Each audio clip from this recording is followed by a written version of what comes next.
Is this audio any better? It was Alvin and the Chipmunks on my phone. It's pretty funny sounding. I need to get fuel real fast, and I'll be right back with you.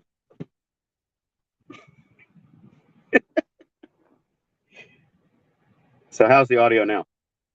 I got to get fuel. I'll be right back. Too many things, too many moving parts.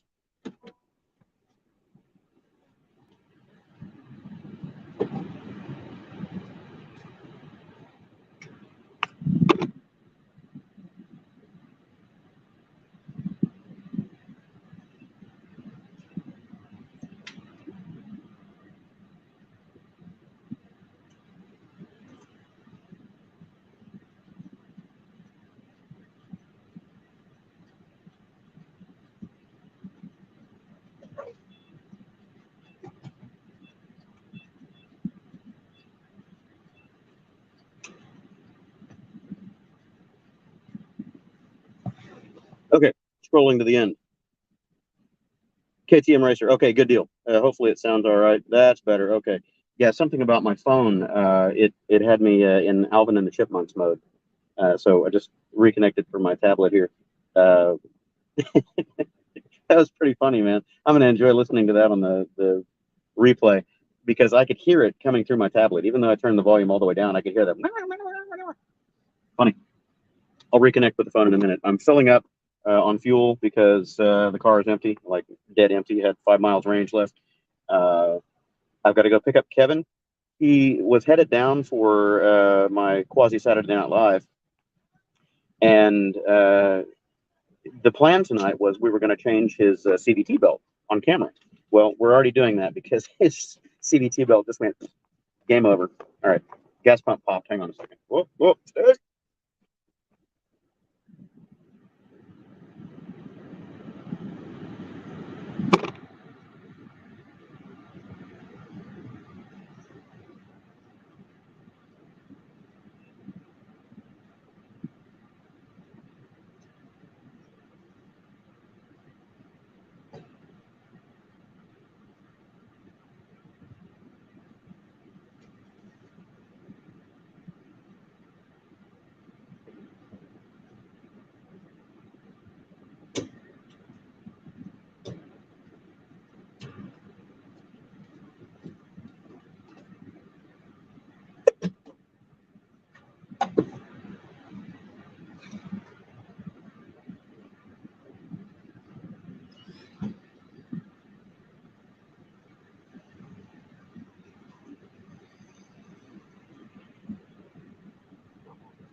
Okay, back. Kevin is waiting in the heat, so I don't want to keep him. Hey, there's Kevin. I'm finally getting on the road, Kevin. I'm trying to fix the broadcast here real quick because I know you're sweating. Hopefully, you can get out of that heat.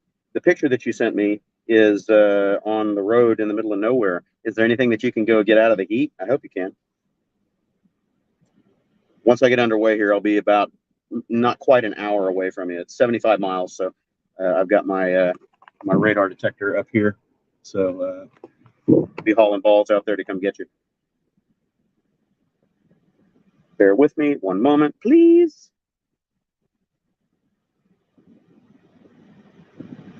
Hold on just a moment. Just a moment, just a moment, just a moment.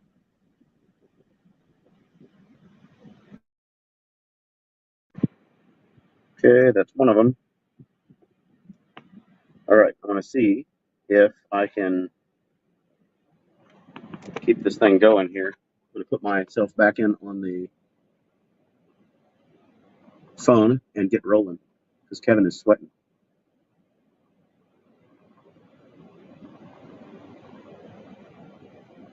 Audio. I think it's because it's going through the car.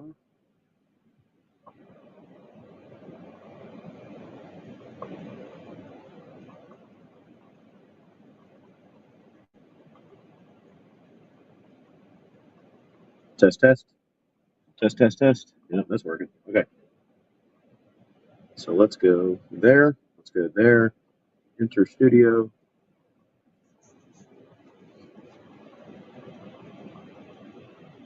I need to mute that. What?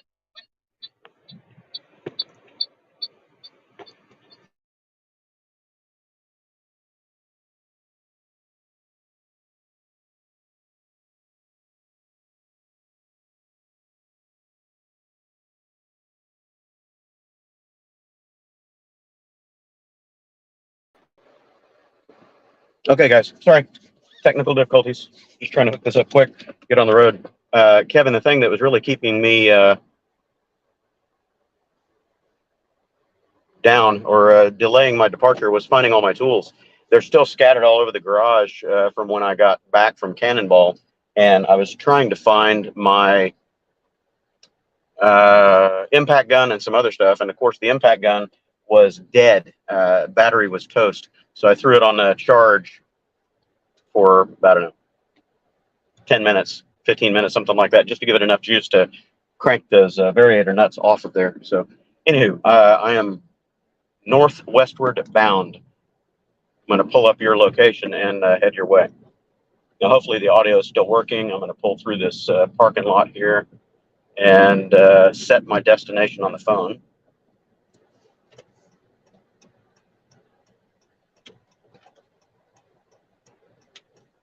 One moment, please. One more brief intermission. Right here and wait 1 moment. Okay, so how's the audio since I changed? Anyone hear me? Is the audio good or am I still a chipmunk? That was hilarious. Absolutely hilarious. I won't be able to look at comments too carefully here for a moment. Anyone got ears for me? Tell me how it's going.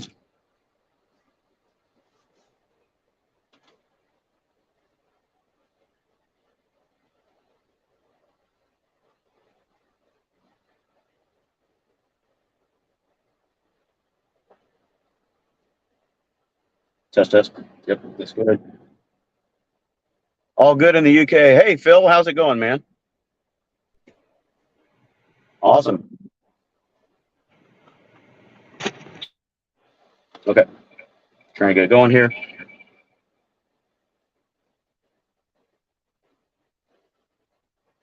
Hey, Gasworks. Hopefully there's not too much of an echo. I've got that second tablet running.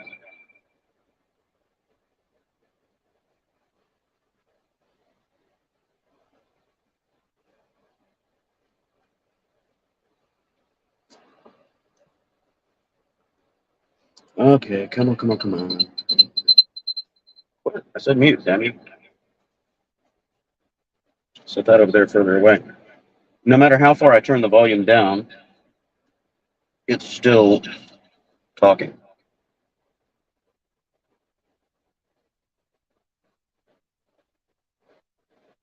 How about now? No, still going. Can't totally mute the audio on these things.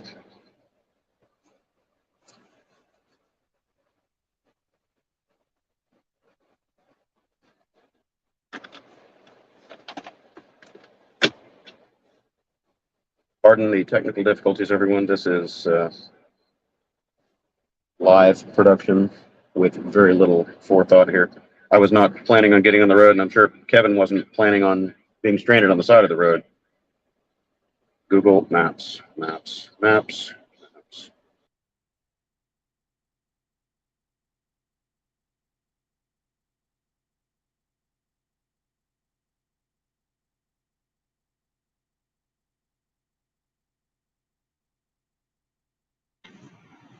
If anybody wants to send Kevin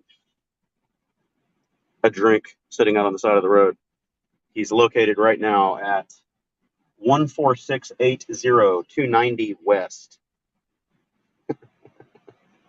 Oh, trying to punch it in here. Everything's fighting me. Burton.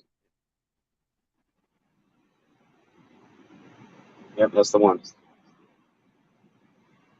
Go.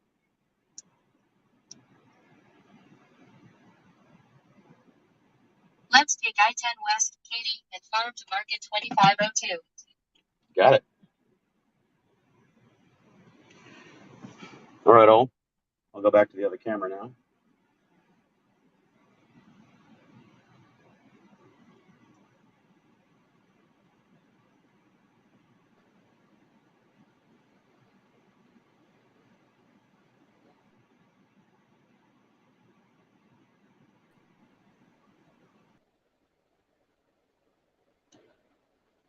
There we go. All right, I'm on the road.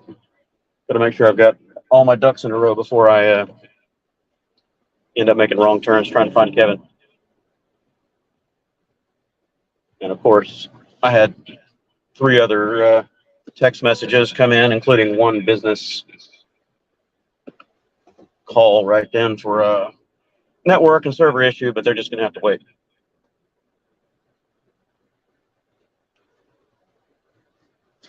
So I will try to look at comments as I get on the highway, but not at this hot second. I need a moderator for this. I was talking about this in a ride vlog going toward work the other day, saying it would be fun to do live ride vlogs, but I would have to have a moderator to In 1.7 read out miles, comments. turn left on Katy Freeway. Freeway. Listen to that.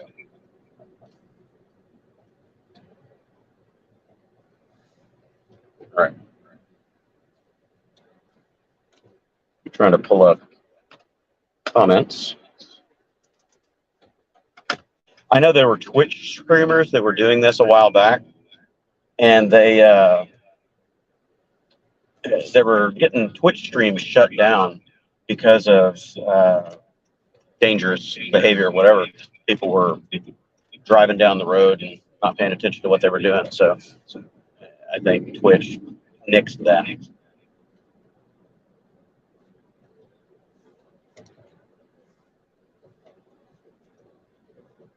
So it's going to be an hour long, doing a lot of nothing. So I'm not sure how you guys are going to like it, and I just cannot get this thing to mute.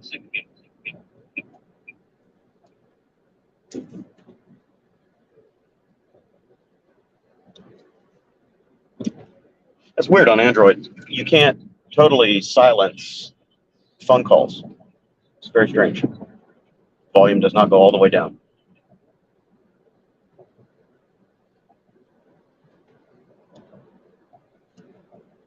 So I'm rolling. I'm going to look.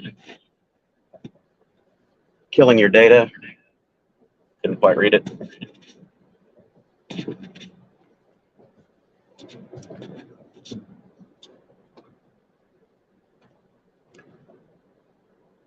I need to get out of this gauntlet of idiots here. Everybody's stopping and turning in the middle of the road, not paying attention.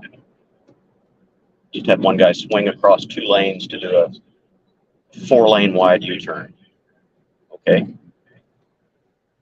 Not quite sure how long that vehicle is, are you? Okay, I'm stopped. I can look. How long does the belt swap take? I haven't done it on the ADV150, but on my PCX, it takes 20 minutes once you can get in and out of there. Are you guys hearing that echo that I am? It's annoying as hell.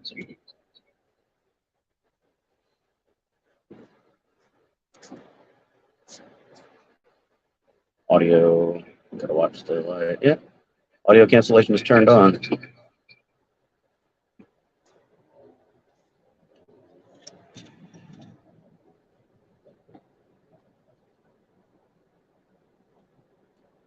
All right, full tank of fuel. Jump over here to 99, Kevin.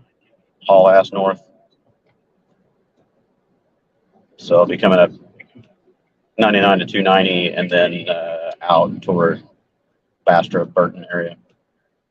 Won't take me too long.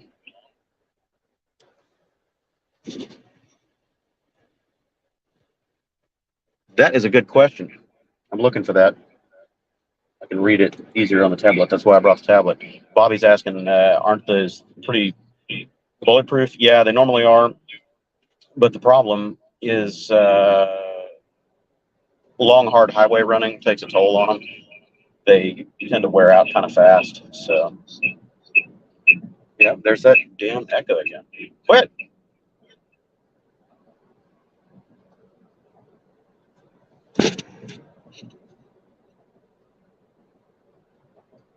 Kevin has had a aftermarket Variator. Use the left lane to turn left on Katy Freeway. Oh my God.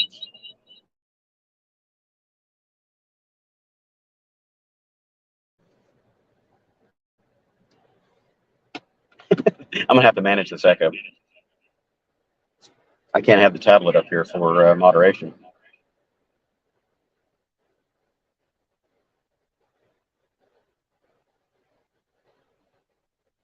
Chip. The duck quack. I'm gonna just exit this because the tablet is driving me batty. There. The duck sound. That's funny. It is the new beep for my cursing. I just downloaded a generic duck quack because it's too hard to abridge my vlogs and my speech and everything. It takes too much personality away when I have to stop and meter myself a little bit too much. So I've kind of finally resorted to just saying what's on my mind, and then I'll edit it in post.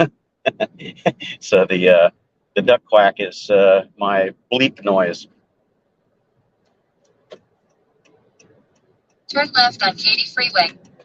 Yes, ma'am.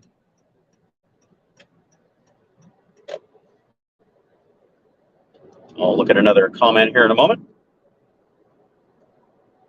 In half a mile, keep left to I-10 West.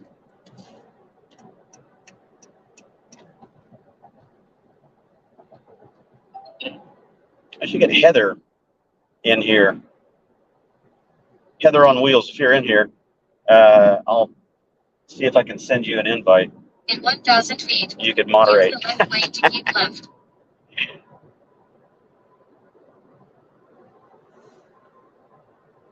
Get out on 99 here, and I'll be able to I-10 West. Look at the screen for a minute, but not in this heavy merging traffic. So I'll just blather on for a few minutes here until I can get back to comments. So Kevin had a Yamanashi Variator in his ADV150 for a little while, and it failed pretty spectacularly. The rollers, I think it was, hand grenaded. Correct me if I'm wrong, Kevin. But it just shrapneled and went crazy and did all kinds of damage to the Variator faces. And he replaced that Variator with another one. I can't remember what it was. I don't think it was a Polini. I don't know. Kevin, you can put your comments in there.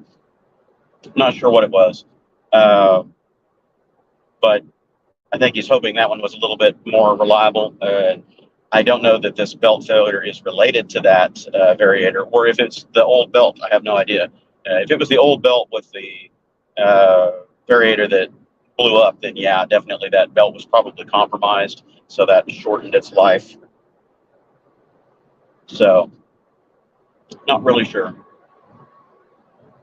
Normally, you can expect 12,000 miles out of these belts, 12 to 14, somewhere in that range, with average use, which would be in town running around, occasional highway, whatever. But whenever you stress these things out on the highway and you're running long, hard, hot runs at top speed for a long time. Left lane to keep left to State Highway 99 South, Grand Parkway South. South my ass. Going north, I know where I'm going. Oh, that is just so messed up.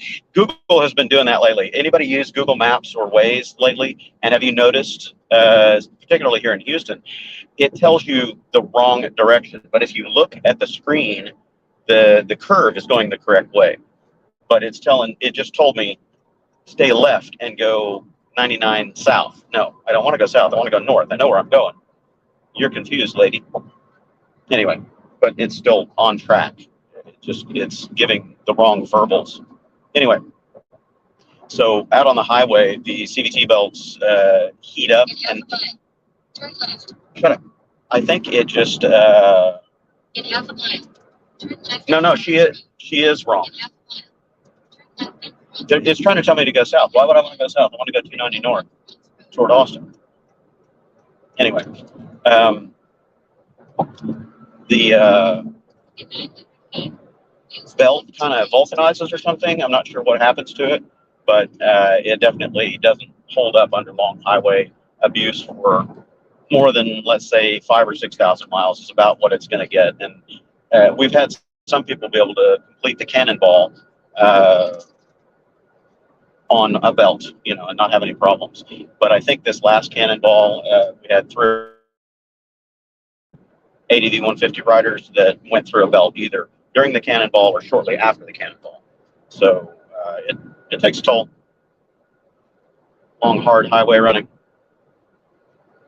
So I'm finally getting out of the gauntlet of morons. Let me set my cruise and the lane assist, and the car drives itself. Not. Okay. I'm going to go through the comments here carefully, gently.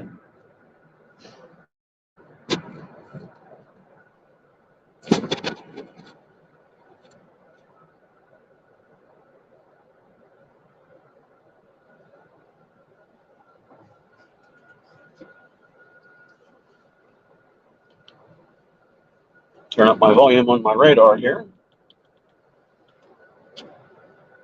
It's a pretty good radar. I've had this thing for about 3 years now, I guess. I got it when I got the car. It's a 2020 Honda Accord Touring. This is the Uniden R7.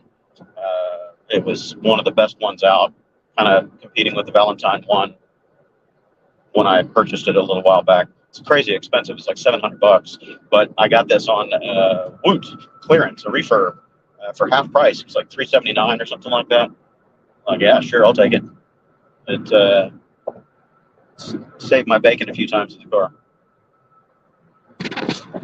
So I'm looking for comments. Gasworks chip. I can't look.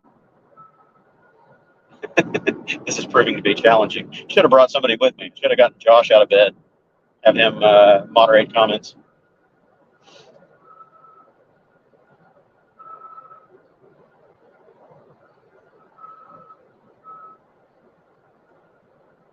I love the adaptive cruise on this thing. Set it and let it go. People pull in front of you or slow down in front of you. It does everything. And with the lane keep assist on it, it pretty much drives itself. You just have to maintain the steering wheel every now and then, because if you try to go hands off, it's got torque sensors in the wheel, and it knows if you're not maintaining the wheel. So it barks at you and it vibrates and throws alerts on the dash saying, rider attention required or driver attention required. And all you have to do is just touch the wheel a little bit and it returns to auto driving pretty much. But if you don't intervene, it'll take the cruise off and it'll start applying the brakes. So I guess that's a good safety feature for anybody that falls asleep on autopilot. This is not autopilot.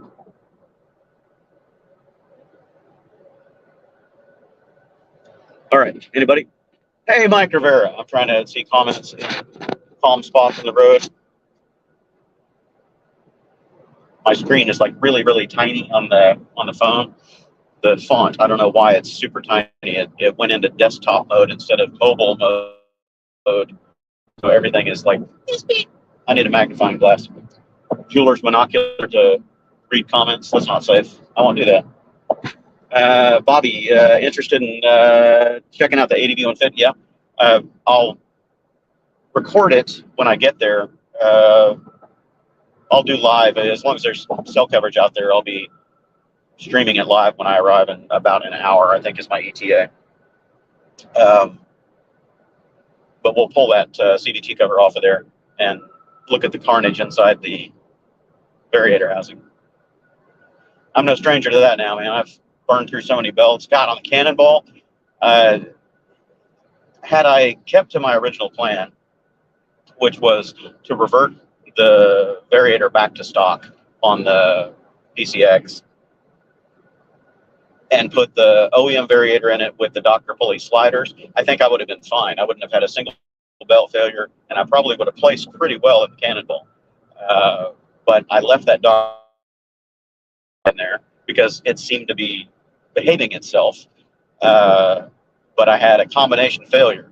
The rear torque drive, which is the pulleys and the clutch and everything in the back, that's been suspect on that bike since day one because it's always had a propensity to shudder when taking off from a stop.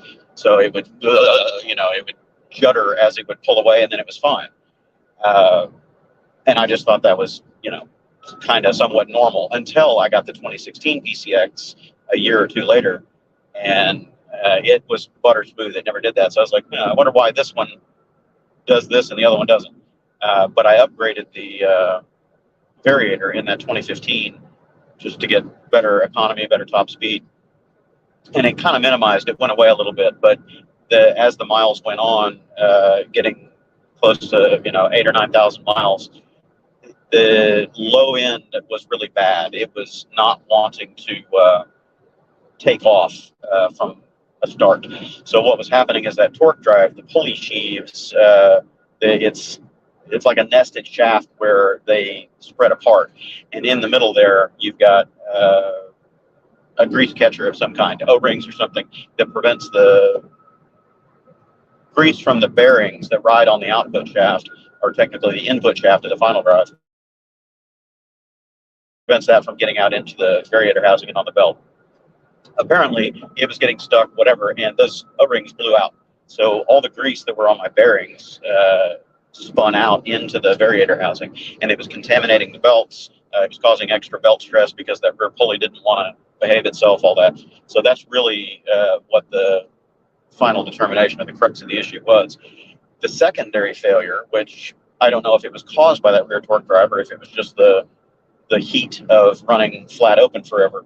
The Dr. Pulley variator, the center bush in it gave up. It disappeared. It actually ate itself away to where it was probably at least 2 millimeters, almost 3 millimeters of clearance in there between the boss that the movable face rides on and the bush itself. It should be a tight fit. It should slide laterally on the drive boss, but not, there should be enough slack that it can wobble. It was wobbling, and that's what was allowing the belt to flip and twist, and boom, done. So anyway, on the Cannonball, I lost 3 belts, almost back to back, and it was all due to the 2 failing components. I thought I had it figured out when Robbie drove up from Phoenix, I guess it was, to bring me his spare variator. He had a brand new Dr. Pulley variator, the exact same one that I had in my bike. He brought that up with belts and tools, and he saved my bacon. And here's the radar. So I thought that was all good. Put it back together, but the rear torque drive, I hadn't really isolated that problem yet. So I made it 250 miles or something like that, and it killed another belt when I was in the high desert plains. I can't remember where I was. It gave up. I was like, damn, what am I going to do? So I sat out there and changed that belt. And then when I finally got into Los Alamos, I guess that was day 3, I got into Los Alamos, and it was not doing well. It wasn't behaving. So I knew there were more problems that needed to be addressed. So I was too tired. It was, 11 o'clock at night or something when I got in. So I waited until morning to dig into that. And when I got in and looked at it, that's when I found all the grease and oil and stuff inside the drive housing. Like, oh crap, what is it? Is it the engine output shaft that's doing it? Essentially the rear main seal. What's causing the problems here? But it turned out to be that torque drive. It was just absolutely ruined. So anyway, water under the bridge now. But I'll be doing a full post-mortem on that on camera. Hopefully, do a good video on everything that failed, why it failed, parts cost for replacing everything. Because I'm going to have to buy lots of parts, plastics. Basically, every plastic on that bike is bunged up now. So it's either cracked or scratched or damaged or just flat missing. So it'll be front cowl or front fairings on both sides. The side plastics, the side cowls, everything. It's all got to be replaced. So that'll be $350 or $400 right there. I need to buy a new torque drive assembly because I'm currently using Dino. Not to say your name wrong. I kept calling you Doug, I think. It's too many D's. I apologize. Dino sent me his OEM stuff, and I got that installed on day 5, and I was able to continue for 6, 7, and 8. So anyway, I need to send that stuff back to him and get another rear torque drive for me. Put that thing back together. Focus on the road here for a moment, and I will check comments.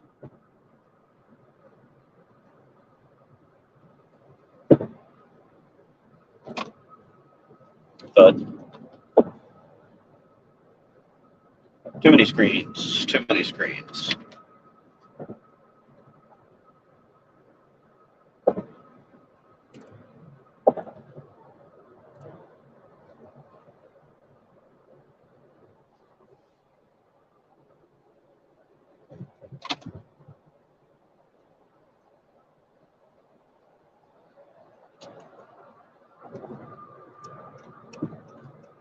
Okay. So Waze is really smoking the pipe. It doesn't even think that I'm on the highway right now. It thinks I'm on an access road. Kevin, I'm 41 miles out, it looks like.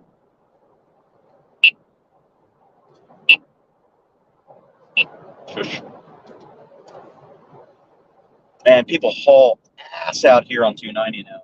I'm running 80, and I can see traffic gaining on me in the left lane over here going well over 100. Whoa. 290 has turned into the Autobahn. It narrows down to 2 lanes in a little while, but right here on the edge of Houston area, it's 1, 2, 3, 4 lanes, sometimes a 5th for an exit. And man, people are hauling balls out.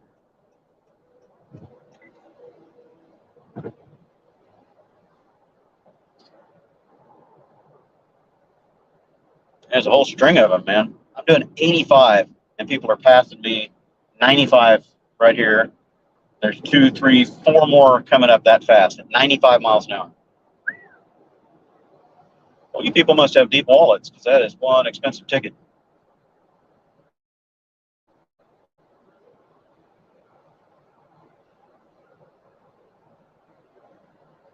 Okay, trying to look. Thrill Mouse, hey, buddy. What's going on, man? I'm trying to read. I can't read your comment once I highlight it. I got to unhighlight it to read it because it turns blue and it disappears in this screen. I'm trying to look at it. I'm trying not to kill myself in traffic. These 100-mile-an-hour maniacs. Gasworks. Look at that. Last night calls Kevin. Yeah, man. I'm trying to read these comments.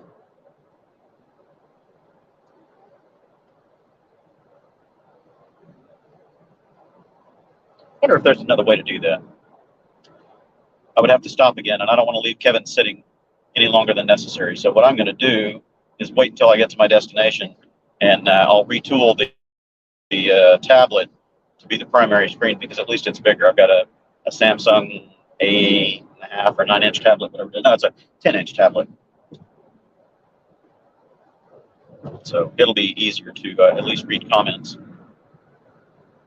And I'll be on site, so we'll all commiserate together on the belt repair.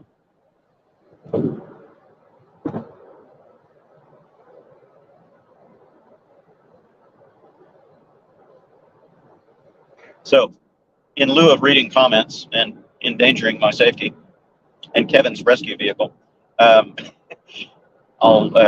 think of something else to talk about whilst I drive. Gasworks, that's another one. Gasworks ISO is on here, was on here. I don't know if it still is. You did that video on the ABS, CBS scooter safety thing. I meant to do a video response to you, and I've just been busy. I agree on all those points. The one caveat that I would say kind of in favor of CBS, combined braking system, for anyone that's not following along with what that subject was. CBS is fine as long as you've got front ABS. If you don't have ABS, CBS is a horrible idea. And I've experienced that on my Honda Silverwing. I've got a 2004 Silverwing 600 that does not have ABS. I don't think they offered ABS on that until 2006 or 2008, but it does have combined braking. And I've had a few instances on wet pavement in the rain where somebody, changes lanes across me or pulls out in front of me or whatever, and I've had to get into the brakes, pretty hard. I can manage lockup. I've been riding and racing all my life, so I've got the feel for, where lockup is, and it's easy to modulate that point, unless the front wheel does something you're not expecting it to do when you're not on the front brakes. It sucks, man. You're like, oh, shit. The front end goes the other direction. You got to get off the brakes and slam your foot down, and hopefully you're not going over about 30 miles an hour where it's just going to take your leg off when you hit the ground anyway. So yeah, that's what happened to me on the Cannonball. I kind of knew I was going to have problems on gravel with that bike, so I was doing everything I could to avoid the gravel. And that last day, fatigue, being, out there riding for so long, your brain just gets tired, and you're not really judging your speeds and time to distance as well as you thought you would be. And I was going faster on that gravel than I thought I was. I thought I was only going about 20, which is slow enough that you can usually dab a foot and, bias your weight and keep the bike upright if the front wheel locks on you. But I hit that downhill little drainage area on that downhill run. I hit that going 32, 33 miles an hour at least. GPS showed 35. And I was into the rear brake. People were, blasting me saying, oh, well, you use the front brake. You can see it in the video. You use the front brake. No, I wasn't in the front brake. I preloaded the lever. That's all I did, because there's quite a bit of slack on those PCXs. So you squeeze it and wait until you start to feel the pressure, and then you can apply more. But it reduces the biomechanical time of reaching for the lever and squeezing it and all that. That takes, a tenth of a second or 2/10 of a second or whatever it is. So in proactive riding, whether it's road racing or off-road, whatever, you always want to preload your levers and get ready to modulate those brakes when you need them. So that's all I did. I loaded the lever, but I didn't apply any pressure. I was squeezing the left brake, which is the rear brake, with one finger, and that's all it took.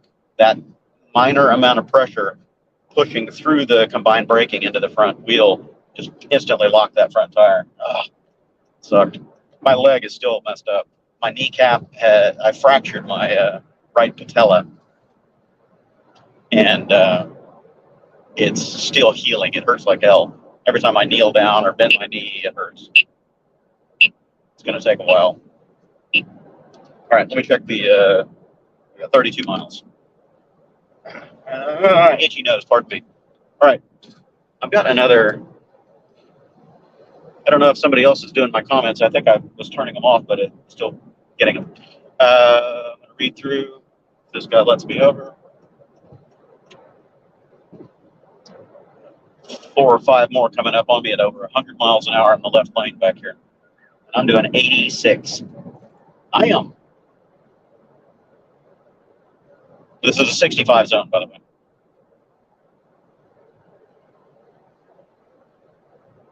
And heavy traffic. Goody. All right. Trying to read. Sure would be nice if I could read that. I apologize for everybody waiting for me to respond. Yeah, I got current comments coming up, but I can't read them. Man, I wish I could make that screen bigger. If somebody's moderating the comments for me, that's awesome. It's I'm me. going to zoom this as big as I can get it. I'm in here Yeah, with you. somebody's doing it. I got Thrill Mouse up there. Hopefully it's not the ADV's last voyage. No, I think that's the one that I had highlighted a minute ago. Can you not hear me, Aaron? Oh, I can hear you. I'm Let me off turn up the camera. volume. Say I'm something off again. camera. I'm off camera, but I'm in my jammies, so I'm trying to help you while you're driving. I can hear you. Okay, my connectivity might be dropping in and out here because you're cyborg digital, but give it a minute. So Thrill Mouse said, hopefully it's not the ADV150's last voyage. Yeah, no, I don't think it is. Hey, thanks for tuning in, Heather. Thanks. I appreciate it. You're welcome. You've got somebody from India in here says, hey, good morning, sir. Greetings from Karthik, India. I am eagerly awaiting the Silver Wing to be back on the road and probably, oh, it moved. If you can show the ongoing work to get it back on the road, cheers. So that's in response to your video the other day about Kartik, yeah, he's been asking about that Silverwing for a long time. That is going to be an upcoming project. I think I have all of my pieces for it. 729. Nice. Mute that radar. Dave Zimmerman says, just sold my 06 wing. Oh, Dave, you got rid of your wing. Any reason? Just tired of it, moving on, or what else did you get? And Joseph George says the 24 X Max looks really sweet. I think they're making a tech version, hopefully in the US. Hopefully. The X Max has been on my short list for new scooters for a while.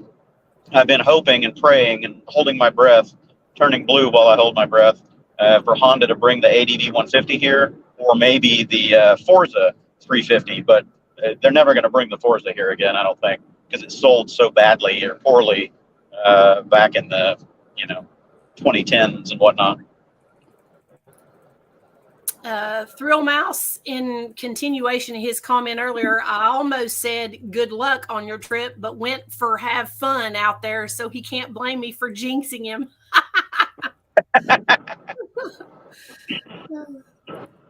Yeah, Kevin was a little concerned about the belt. He said, I need to change the belt.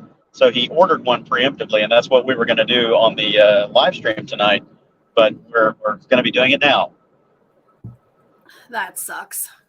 Yeah, well, scooter life. Jacob Flippo says, oof, 105 degrees high for today. Where's Kevin at? Yeah, it's going to be very hot. I was looking at the forecast just last night, and it said today's temp was 104, and that's without the heat index. We're under extreme heat advisories throughout the whole Texas region, especially the Houston area. Heat index is in excess of 115 until, I don't know, Wednesday of next week or something like that. Hell, I was watching the news this morning, and they were talking about Oregon and Washington being 105 today. What the actual fuck? And that's way north. You wouldn't think it would be that hot up there. No, well, that's nuts. We're not that bad here. And Jacob also said to be careful. Let's see. Next one. My StreamYard's being weird. Sorry. I did Bobby Braden says I did away with combined braking on my reflex. After the cannonball, I had a lot of sketchy moments on the gravel. Oh, yeah. So, Bobby, you were in the cannonball too. That's right. Well, did you ride the Cannonball? I'm trying to remember, but I know that a lot of people were having trouble on the gravel, and there were a lot of scoots that went down. I didn't get a count of how many people ate it. I don't think we had nearly as many severe injuries this year as we did back in 21. We had a few broken arms and some other stuff, but I think the body count was a lot lower. But yeah, CBS on those scooters on gravel is just horrible. If you've got anti-lock, you're okay, but combined braking is just a bad idea with a capital B, bad. Joseph George E. Jr. says, hate combined braking for all off-road riding, especially if you're going down a gravel loose dirt hill. Exactly. And I mean, even on road, it's a bad idea if you don't have anti-lock for that front wheel, because on a motorcycle, you want to be able to use one brake or the other. You don't want to be forced into using that front brake if you don't want it. So for somebody who's a greenhorn like me who only has a Riker, what exactly do you mean? What is a combined braking? Is that where you're using both brakes at the same time? Yep, exactly. So what it was a federal safety mandate in several countries for a while, and we still have variations of it here in the U.S. But basically, combined braking takes some of the rear brake pressure, whether it's cable activated or hydraulic, and it applies some of that through a bias valve to your front wheel. So what they're trying to avoid riders from doing is locking up the rear wheel, skidding the rear wheel, because it's going to apply some of the braking force to the front at the same time and hopefully balance out your brake pressure front to rear. Unfortunately, it doesn't work that way if you're on slippery surfaces, whether it's rain-soaked road or gravel or whatever. If you grab that rear brake because you're trying to avoid using the front brake, guess what? You're still using the front brake. Well, that makes sense. You can't exactly do like traction control on a two-wheel bike like you do on the Riker, can you? Right. And these two-wheelers, if you don't have front ABS, then you're begging for trouble. Gaswork ISQ says, I'm with you. The braking system was at fault for that crash. Yeah. And that video got picked up by several big channels, 4 or 5 million subscriber channels, because of the crash. They're like a good accident, good crash. Anyway, people were blasting me in the comments saying, yeah, it's your fault. You grabbed the brake. Blah, blah, blah, blah. Okay, so don't grab the brake and overshoot the corner into the field or the river at 35 miles an hour. You got to hit the brakes eventually. And you got a 5 spot from Thrill Mouse Moto. There's you. Hey, thanks for the 5 spot. Joseph George again says, I'm thinking you should definitely be able to disable combined braking. Yeah, and on the PCX, I think I can do it. I'm not sure if it's just it's got to be some kind of a mechanical bias, because the rear brake on those things is cable activated. It's rear drum brake that's cable activated. So when you're pulling that rear brake, you're moving some kind of a valve, and it's right under the nose of the bike, behind the headlight. I've seen it in there. I just haven't messed with it. So I think it might be as simple as just removing the arm that's pushing on the other master cylinder. So it has a second master cylinder in there that applies the brake pressure to the front caliper. So the front brake caliper has at least 2 pistons in it. One is from the front brake itself, and then the other is from that biasing valve. Nice. And then Mads World says, good morning. Morning, Glenn. Barry again, no, it was a joke off of the movie I invited Kevin to last night. My bad. It was a dry dad pun. Got it. Let's see. FXSX24 says, I tried to Uber eats him some authentic Mexican Taco Bell and some drinks, but it wouldn't let me deliver anything to the address. Oh, yeah, that's Fran. He's up in New York or up north. So he was trying to send some food Kevin's way. Kevin sent me a sweet tea from Sonic or something like that when I was marooned on the morning of day 3 of the Cannonball. He called and had a sweet tea delivered to me at the hotel while I was waiting for Robbie to drive up from Phoenix. That's fabulous. That was awesome. That was awesome. John Garrison said, "Morning, Quasi. Get him out of the heat. 107 today. Yuck." Hell yeah, it's hot. Trying to turn my notifications off on my phone. All of a sudden, it decided to wake up. Gasworks, we're in the low 90s today in Washington State. 100 plus temps are coming out next week. Yeah, we just talked about that. I'll stay cool. Man. Good Lord. Bobby Braden, I did ride, didn't go down. Dang close to it a few times. Yeah, Bobby, I know. I was trying to throttle myself in my recordings. I haven't had a chance to edit any of the actual ride days yet, but in the 21 Cannonball, I'll do a very brief retrospect. In the 21 Cannonball, I had no idea what I was getting into, just like most people on their first Cannonball.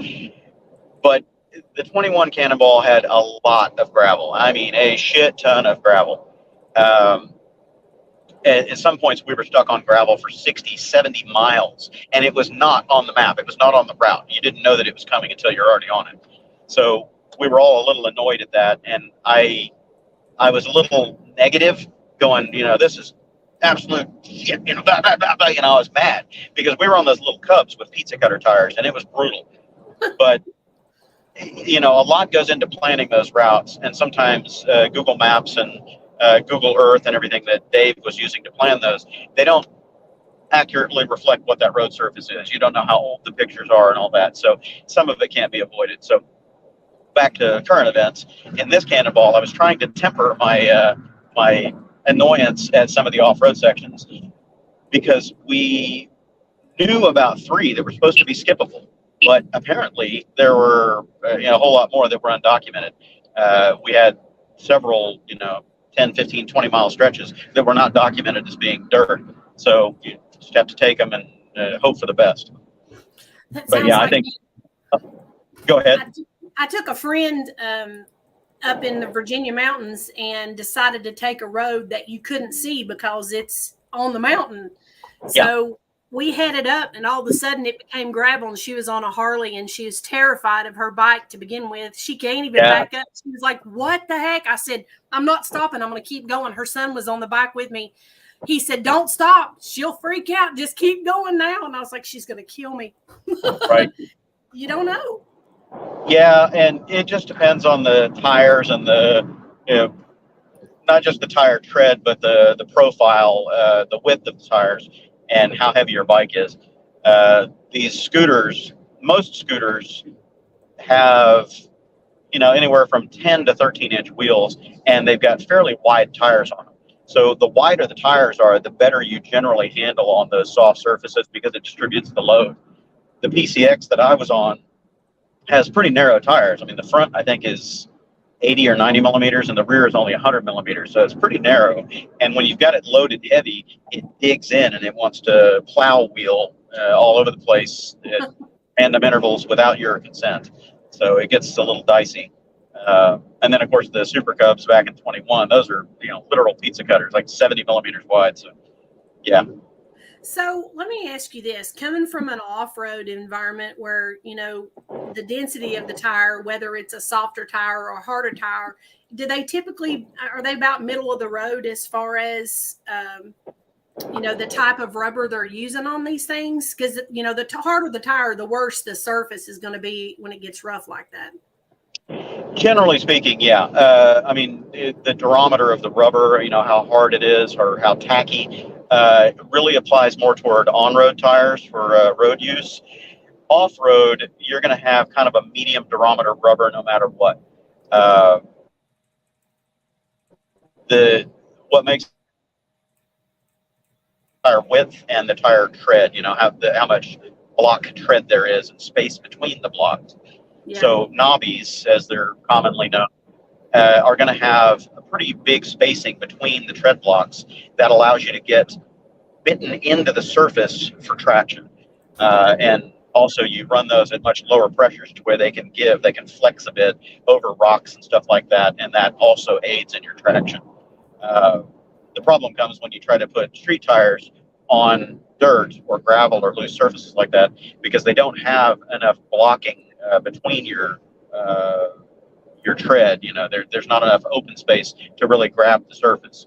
And typically you're going to be coming off of a harder surface like pavement where you're running higher pressures. So when you get on the gravel, it's a skating rink. Oh yeah. Same as with the regular off-road stuff. That's kind of cool. I never even thought about it just now.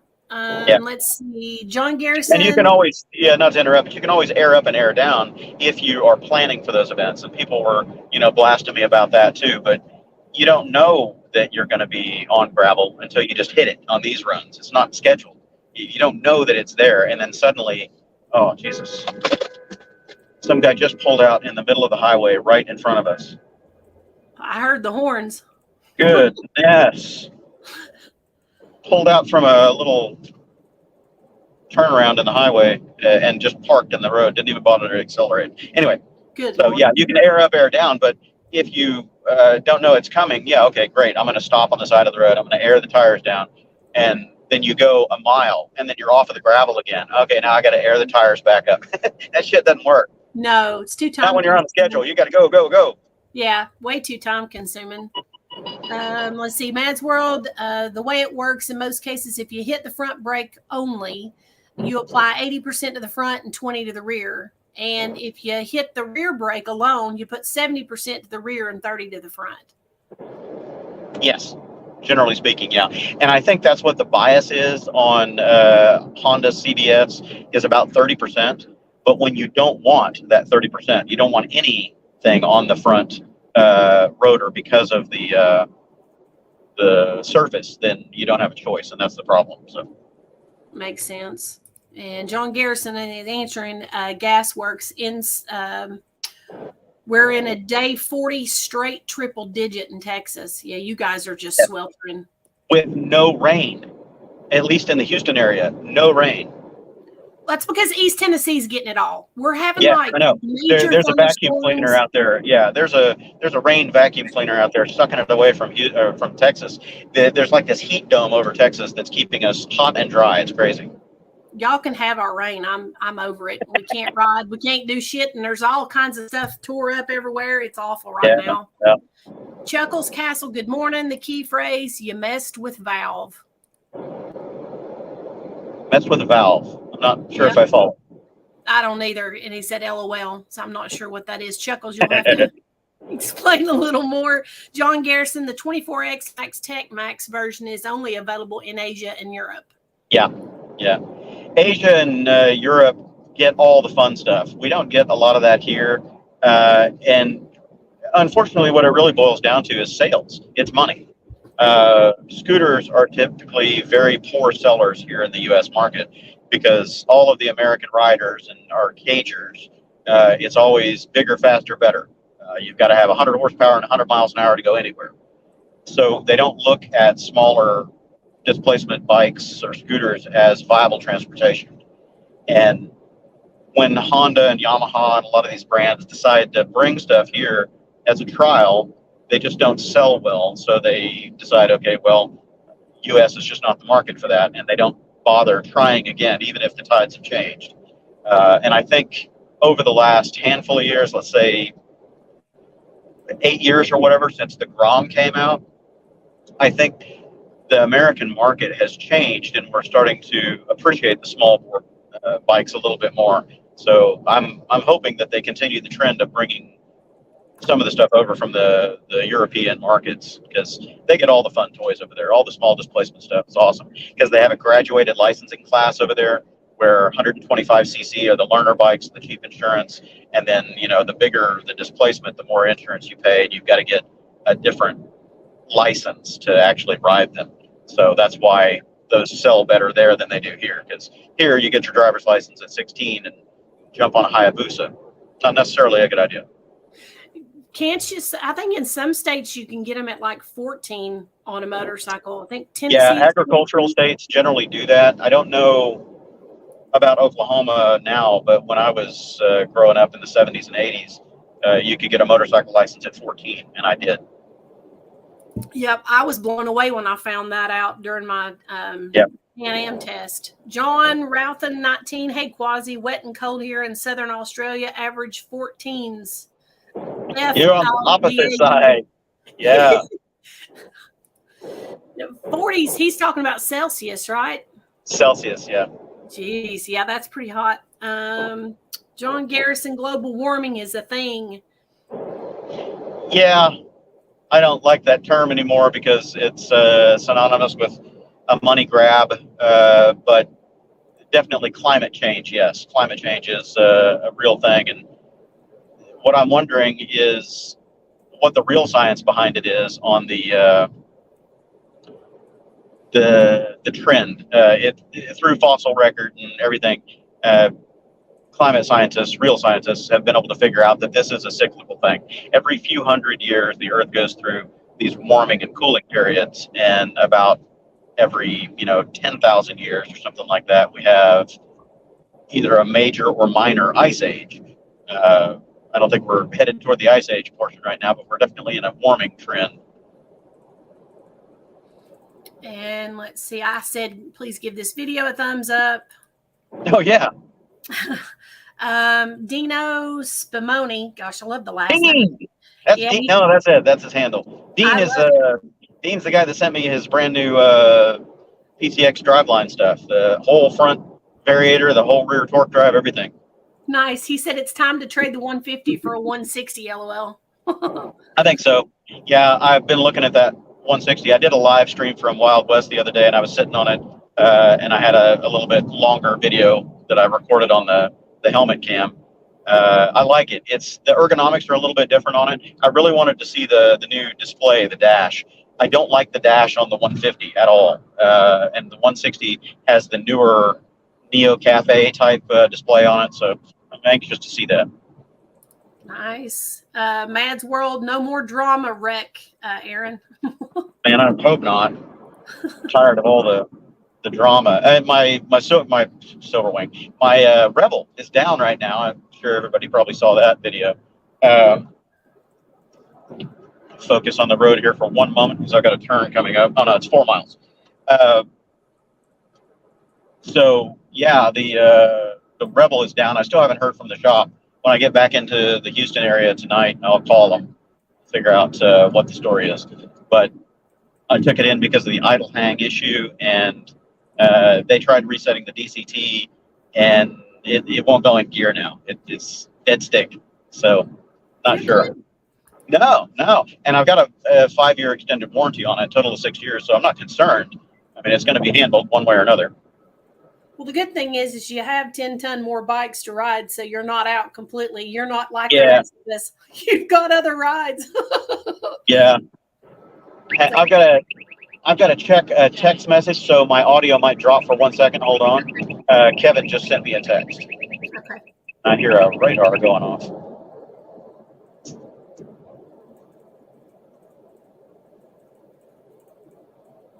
Okay. All right. All right, I'm back. Kevin All said right. pull into BDS towing, so all right. Sweet. And then Gasworks says, I just got a CRF 3000i and the stock knobby tires on it are not good off-road. CRF 300L, yeah. I've heard that about those knobbies. What is it, the Trail Max or Trail Wing or something that they're putting on them? It's not really, they're not knobbies as far as I remember seeing. But yeah, it probably need to move over to something real off-roadish. I was even thinking if I get that bike, I'll probably put the what are they, the IRC SR22s or whatever they are, the cheap ones. They're like $37 a tire, but they've got block tread to them. If not that, I might see if the TKC 70s or 80s or something like that, if they've got a fitment for that, because those are great.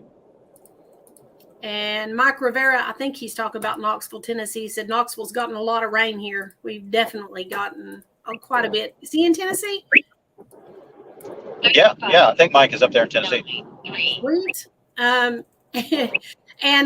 Barry said a solid cold Baja Blast would lift Kevin's spirit for sure. Yeah, dog. Funny story about Baja Blast. Last night I was out on a date and we had sat out in the parking lot and talked for hours. And Taco Bell was right beside of us, so I decided to walk in. And the manager just gave me a cup. He was so busy, he didn't have time to ring me up. And I was like, yes, Baja Blast. The syrup was out. I was like, hell no. I had to get a standard Mountain Dew. I was so disappointed. So you just got carbonated water. Yeah, it was disgusting. I was like, oh, that don't look right. And I tasted it. I was like, oh, no. So I had to get a standard Mountain Dew, which I'm sorry, Barry. I don't care for it much. I like the Baja Blast better for sure. And he gave you another 5 spot. Oh, thanks for that. And Lazy Diabetic, I'm going Monday to reserve myself a Honda ADV150. Congratulations. Sweet. I'm not sure if I like the color of it. I don't know if they are offering multiple colors or if it's just like that kind of brandy wine, burgundy color or whatever. I like the Scoot, but I'm not sure if I'm so hot on the color. What was that purple bike that you were looking at the other day at the shop? That was a Yamaha R3. And I like those bikes. They're nice, sporty looking bikes, but I wasn't really a fan of the purple. I'm not a purple guy. I liked it. It was different because you don't see a lot of purple. Yeah. Yeah. And that was kind of my posture is I'm glad to see new colors because all of the manufacturers have been so bland with the USA colors for decades now. You know, we get black, white, red, yellow, you know, orange. Maybe occasionally we'll get a blue. Just now we're starting to get orange. Yeah. Let's see. Gasworks says the climate has been changing for 4 billion years. We'll adapt. Yeah, that's right. John Rowan says roughly 40 degrees Fahrenheit. No snow yet. And he's laughing. Yeah. Corn Henning, how's the Goldwing refurbishment going? How's which one? The Goldwing refurbishment. Oh, Goldwing. Not well. I've got all the stuff. I just haven't had any time to get into it at all. I did finally move it off of my patio, from under the gazebo and put it back in the garage because it was just getting sun baked and weather beat from sitting out there. I had a cover for it that's actually for my Riker, so it's kind of big. It's oversized, and I had it tied down and everything, but every time we would get any kind of wind or a storm or something come through, that cover would get ripped off of it, and I'd find it across the backyard somewhere. So every time I would go out there, it would be uncovered, just getting beat up. So I just put it back in the garage. Oh, that's a bummer. James Henry says the tire size on the 22 PCX are 110/70/14s in the front and 130/70/13s on the rear. Mine does have ABS. Right. And that's a huge difference from the 2015, 16, all the way up to, I guess, to the 2019 is when they changed that. I think something like that. They always used to be 14 front and rear on the PCX, and mine has very narrow tires. The rear tire is only 100 millimeters wide. So the newer ones with that 13-inch tire and a much fatter tire, it's 30% wider. So that gives you a lot better footing. It feels much more stable than the older PCXs do at speed. I really like this wider tires. Lazy Diabetic, there's a gray/brown, and I think they have red too. Okay. Yeah, it's that brownish color, I think, is what I saw at Wild West the other day. It's okay. I wasn't real keen on it. It almost looked like a plum color or something. I didn't care for it all that much, but the ergonomics of the bike and the look of it, as far as the plastics, is great. I like it. Now, what was the one that you got on and you were just all excited about the man, dude, it tickled me. I'm really thinking about just taking my Riker over there today and saying, here, swap me for that bike. It's a Kawasaki Eliminator 450. It's brand new. It just came out. I don't need another cruiser right now. I don't need another bike. I need money to buy my daughter a car. But said impulse buy. It's a 450cc parallel twin. The engine is derived from the Ninja 400 series, but they built a whole new frame for it, and the weight is very low, very centralized. It feels like it feels lighter than my PCX, sitting down on it. I mean, I was sitting there waggling my ass side to side, and the bike is just flip flopping side. It's so light. It's just feather light. It's unbelievable. And it should be really amazingly efficient as a cruiser, commuter, or whatever. So I don't know. It might be fun. Yeah, you tickled me. You were like, oh, what? I was like, dang, that's crazy. Almost like the Christmas. color. Yeah, the color wasn't the greatest, but I mean, the ergonomics of it fit me very well. And I don't know. It might be kind of a fun bike. Sweet. And Joseph George says those gravel roads are exactly what you need, the TW200. Or when you need it. And there was a T-Dub that ran the Cannonball this time. I don't know if they actually competed or placed, or if they just went along as a tourist. But they ran the whole thing, from what I understand. And I think they trailered it a couple times, but it pretty much did the entire coast-to-coast trip. So that's pretty cool. They don't do well on the highway, and those big balloony tires get eaten up fast on pavement. But yeah, they're fun bikes. Ooh, they must be a softer tire too if they're getting chewed up that easy on the highway. Yeah, and they're a knobby style tire, so the knobbies get chewed up pretty quick on hard surface. And they're not real good for stopping power either. They don't have as much surface contact. That's not a very heavy bike, so. Oh, we're losing you. They're fun on sand and gravel.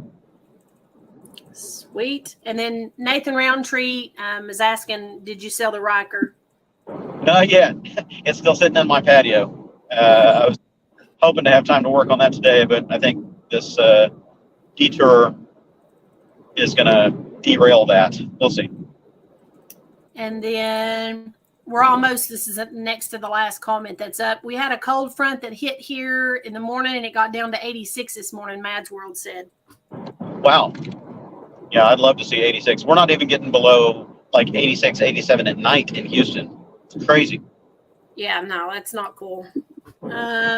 Corne says, Quasi, LOL, you get your City Pro tires already? Which tires? City Pro. City Pro. I got my City Pros back from Patrick, if that's the ones we're talking about, the ones from my 21 Cannonball. I had I don't remember if it was a front or a rear Pilot 2, Pilot Street 2, and 2 City Pros that Patrick took for me in his truck after the 21 Cannonball, and they were sitting at his shop for 2 years, and I just got them back from him after the 23 Cannonball. So I got those. They're sitting in the garage for future deployment. Hopefully I have time to use them or something before the expiration date goes up. And we're caught up on the comments at the moment. How far are you? I am 4.4 miles away. I don't know if that shows up. Trying to get the glare off the cameras, but yeah, 4.4 miles from Kevin, apparently. Whoa. So Kevin, finally, I'm close to you if you're still tuned in. Sweet. He sent me a text a minute ago saying, just pull into towing place. So there must be a towing place right there. Sweet. And then Corny says, yep, those are the ones. And Terry says, hey, Quasi, whatever happened to the Yamaha C3 project? Did I miss it? No, it's still sitting there. I got pissed off at it after I spent $250 bucks, whatever it was, on a brand new OEM Yamaha fuel pump and sender assembly. Put it all in there, put that new tank in it, brand new tank too, and put it all together, fired it up. Woohoo! It runs awesome. And I got ready to take it out for the test ride and noticed that the fuel gauge dead. So the sender on that brand new assembly is bad. So I have no fuel gauge. I got pissed off and parked it. So I need to revisit that project. The problem with those small scooters is if you don't have a fuel gauge that's working, you're taking a chance every time you go out because they've only got a gallon. You got to top it off every time. And there's no trip meter on that scooter. It's just a regular, mechanical odometer and all that, and there's no trip gauge to reset, so you have no idea how far you're going. Sweet. And then Lazy Diabetic. I love his name, by the way. Need cool morning up here in New York last week or maybe week before. Got down to the mid to low 50s. We've had a few of those in East Tennessee in the mornings. Yeah. Let's see. James Henry. I like that Kawasaki 450. Also, only 388 pounds. Just need a rear rack on it for top case. Yes. And I was vlogging about that the other day. My OCD accessorizing nature needing to go to my new AA meeting, Accessorizers Anonymous. I don't even own the bike, and I'm thinking about kitting it out and modifying it. It needs some kind of a rear rack or rear carrier to haul a bag or panniers or something like that. That 388 pounds feels like 288 pounds. Trust me. If you swing a leg over that thing and lean it off the stand, you're going to wonder where the engine is. It feels like there's no engine in the thing. It's so light. Oh, dang, that's crazy. Corey says you should look into the Honda NC750 Integra. Really nice bike / Scout. We can't get them. I've been looking at them since they were the Integra 700s, but we can't get them in the States. Honda doesn't bring the fun stuff here. Where's Corey at? Those are Europe-only bikes. Oh, so is he in Europe, I'm assuming? Must be, yeah. That's Okay, so I'm zooming in on the home run here. Should be finding Kevin somewhere. It says I'm a half mile away. And Terry I'm looking said, for you, Kevin. thanks for the update, he said. Yeah, I need to get the C3 out. In fact, when my truck died a few weeks ago, I thought, hell, I should just really punish myself and use my C3 as the sole commute tool. Sweat in the heat. Okay, so I've got to be here, 300 feet. I think I just passed him. Yep, I see him. I just passed him. Real quick, John Garrison said, forgot to thank you for the Cannonball shirt also, and had the Michelin City grips to put on the X-Max 300. The ride is amazing. Thanks for the recommendation. Yeah, those are great, aren't they? Glad you enjoyed the shirts, guys. I would have gotten more of those, but I was running out of money. I should have gotten pretty much their entire inventory of those. On replaying that vlog, the live stream, I counted 11 or 12 people that requested shirts, and I only got 9. So I miscounted, and a couple of the ones that I missed were the 3XLs. So I apologize to anybody that I didn't get shirts to, but I do still have one XL left. So if anybody needs an extra large Cannonball shirt, I might be giving that away in a live stream. Nice. And somebody just commented, Robert Harrington just tuned in. Who's talking? Love the accent. I said it's me from That'd be Heather. I can't hide my redneck. It kind of comes out. So I'm zooming up on Kevin here. I'll grab the phone and the tablet in a minute. He's standing out here next to a sign, sweating. He pulled his scoot up here in... No, I guess he's still outside the fence, but we're standing in a wrecking yard. So here he is. I'm going to join the tablet in and take it outside the car with me. Sweet. I didn't stop for drinks. You want to go get a drink? All right. And here's Kev. Corney's in South Africa, by the way. Hi. Hey! His scoot's sitting over here outside a metal bar fence. I can't switch this camera easily. So I'm going to put this back on the mount. I'm going to switch over to the tablet, and we'll continue our fun. Where'd my tablet go? It hit the ground when I hit the brakes for that guy earlier. At least that's all the damage that you had there. That could have been bad. Right. On video. Lord have mercy. Yeah, no kidding.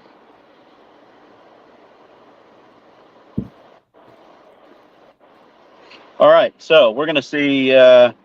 Should be 10 minutes. We hope, if we got all the tools. I don't have a variator holder, but I did bring my impact gun. I got my impact gun. We got 2 hands. Yep.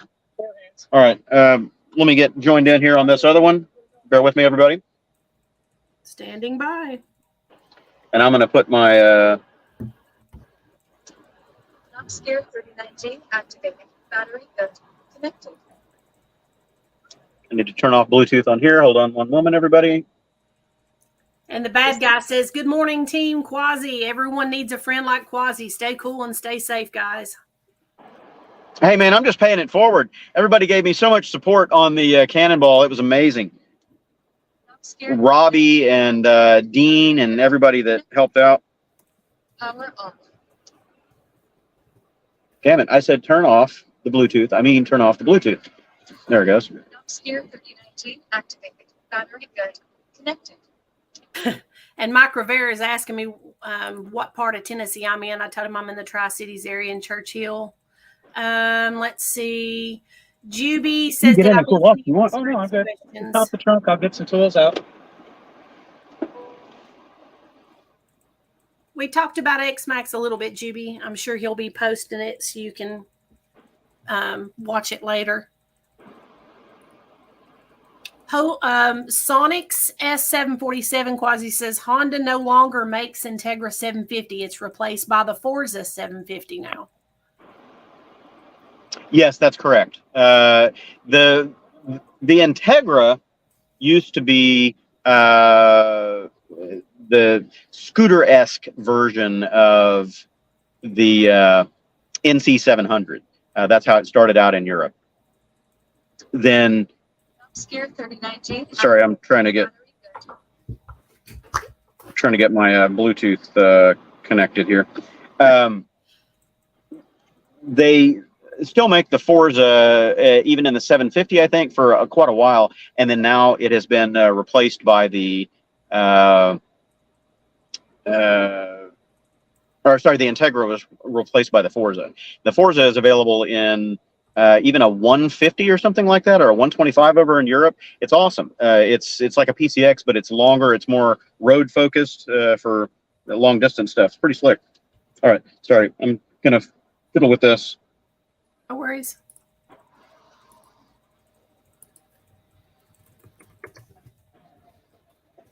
Too many connections, too many devices.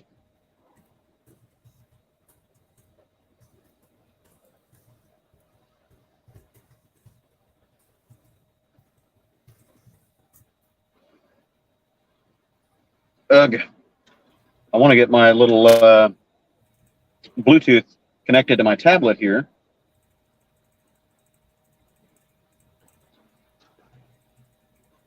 And I'll There it just, is. So John Garrison is talking to Juby. He said, "I own a 22 X-Max 300. What questions do you have?" Just letting him know to. Oh, great. That. And Daniel Roundtree says, "Speaking of Euro bikes, been rumors of the NT 1100 coming to the States. I'll definitely get one if they do." If the NT 1100 comes here, I'll probably dump my favorite bike, which is the CB 500X, and that NT 1100 would replace that and my Rebel, because it would be everything. Yeah, because it would be everything. It's the Rebel 1100 engine, or sorry, it's the Africa Twin 1100 in a sport touring frame. So it's essentially the same ergonomics, same setup, same size as the CB 500, but double the horsepower, double the torque, and only 80 pounds more weight. What's not to like? Wow. That says a lot if you're going to dump two bikes for one. I'm impressed. Yeah. Dry 509. So PCX versus ADV versus BMW? Let me check that one.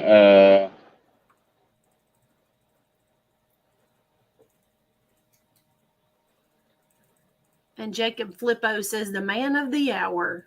I'm not helping right now. I'm dicking with electronics instead of getting out there and sweating with Kevin, but I'm trying to get this thing working. And then I'm going to dump. There we go. And then I'll dump mine. Heather, if you wouldn't mind dropping my phone, it's going to be. Oh, yeah. There you go. All right. I'm going to shut this down. Yeah, your sound's off. How about now? I think maybe your Bluetooth's connected. It sounds an echo. and Yeah, at a yeah. The distance. phone was still going.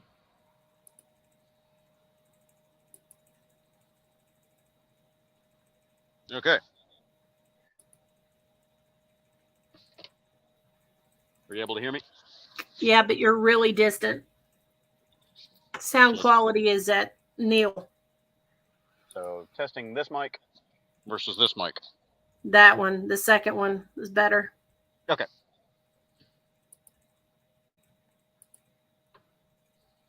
All right, I'm going to take you out here. I never did change my background. It's still the Cannonball.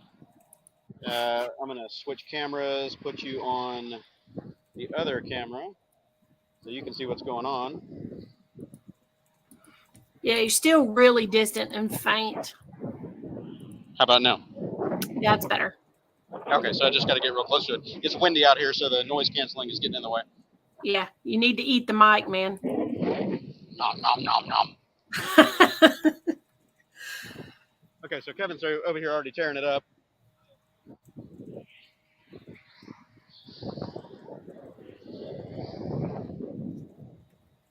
I'm going to take myself out of the feed so they can see it better.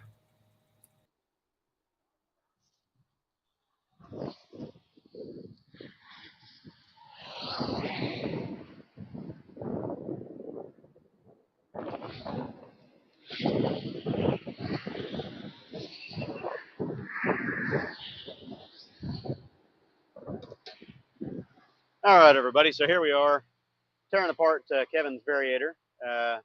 I'm on a live stream right now on a tablet, and I'm not offering any assistance right now other than standing over Kevin.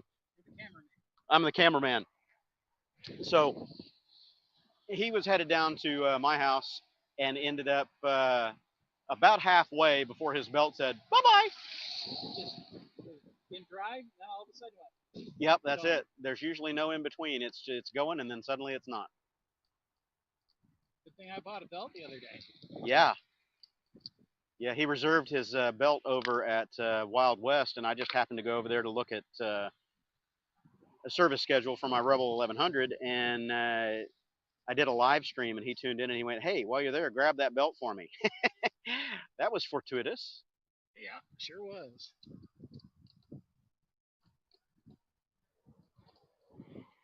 So you got the small impact gun. I've got a big impact gun in the trunk. So Yeah, we're gonna need it to at least put it back down.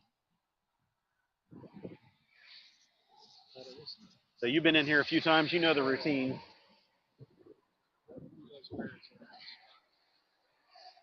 I'll say that louder. What one goes where is where I struggle. Yeah, there you go. So everybody can hear. Yeah, I was just sitting on the fence, jamming to the tunes. While I waited. Nothing much you can do. All right, I'm going to attend the live stream here, guys. We got 72 people watching this insanity. I'm going to change my. Sorry for the camera work, everybody. I'm trying to adjust this holder where I can keep it in my hand. Okay, so Heather said she took herself out so they could hear better. I'm hoping that you can hear me. I'm eating this microphone. Look at some. John is saying, love a girl that shares our passion. Hell yeah. Heather's the real deal.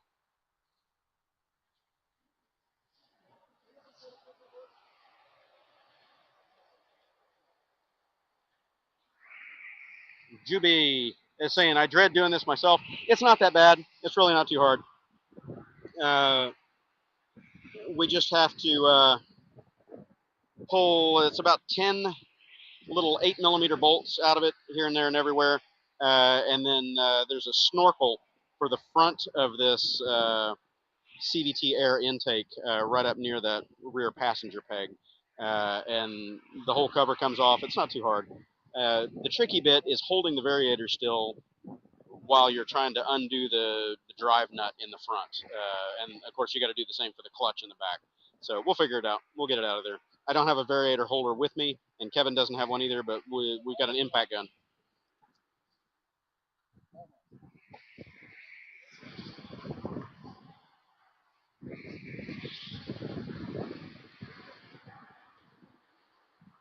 No, those are not Olin's. Those are the original Showa, and from what I understand, they're not real reservoirs back here. I've heard people say that if you cut this off right here at this junction, there's no path that actually goes in there. Somebody said that they're just fake. They're there for decoration.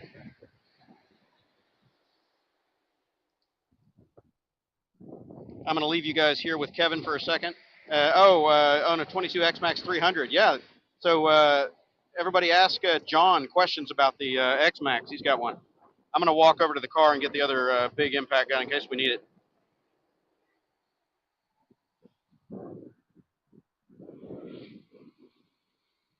That's 2 bullets.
Ooh, it's windy out here.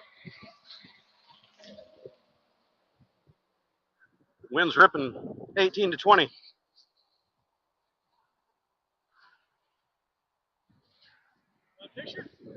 What's that? Oh, yeah. Oh, yeah, man. Oh, I left my phone. Wait, leave it. Oh, yeah. Hey, sorry, we're following your blinders.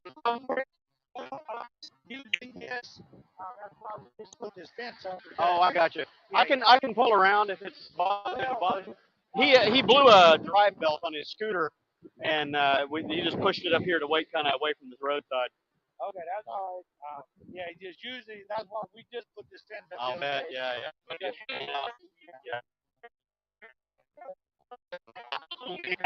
Yeah, we'll be out here later.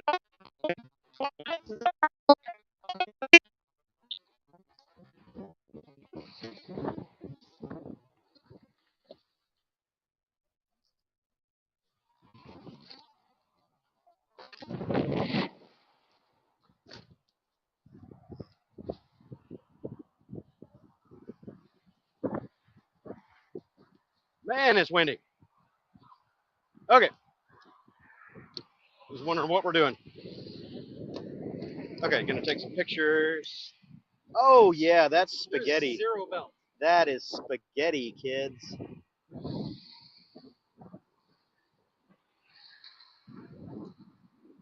Hang on a second.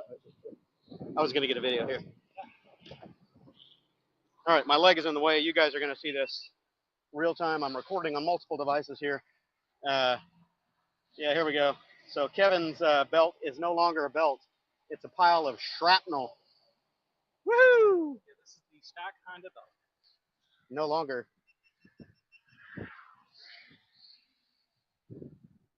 Good stuff. I have no idea why my camera just shut itself down again. Okay.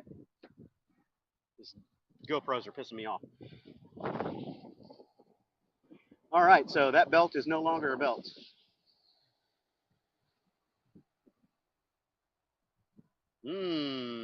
Chunky. So was that the original? That's the original belt. So you never had changed it. Okay. How many miles do you have on the scoot? I have 8,000 miles. 8,000. And it's all been hard highway miles, so. Let's see if we get this thing on. All right. Take whatever we have in here. I'm going to sit down and get ants up my butt, just like Kevin. Oh, that's good. Fire ants are usually a problem. Sorry, everyone. Don't worry about that. I need. Oops. Gotta be careful when we do this. Yes. Uh, I want to say it's a 22. it is. Oh, you got it on there already. You can just hit it with the impact gun. Don't even mess with Yeah, it. where is that? In You got one up there. I got the big one down here. Aaron, guys are asking, is it normal for them to throw belts like that very often? That's a good question. Not. I was touching on it a little bit while I was driving. Normally, no. But if you've got performance variator, the drive bit should be in the bag, in the bottom of the bag. Okay. There should be an adapter. If it's not, then we'll use the bigger gun. I don't see one. He had a performance variator in here that might have compromised the belt early on, and then these hard highway miles. Yeah, these hard highway miles are not nice to him. I'm going to set the live stream camera down here for a second so I can use two hands. See if I can pop the stand out. It posted into a really good spot. Yeah. Well, it's unfortunate sometimes. Oh.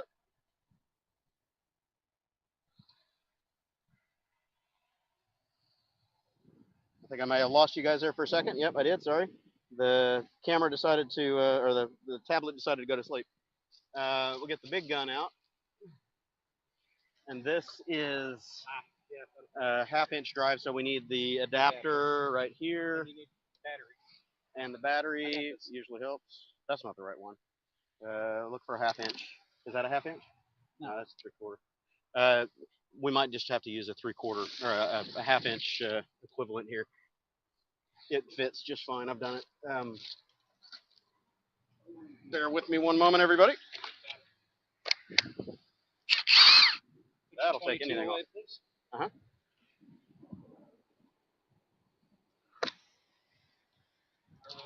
Wrong one stuff. You need big ones. These guys. For the 7/8. So 7/8. Perfect. Yep.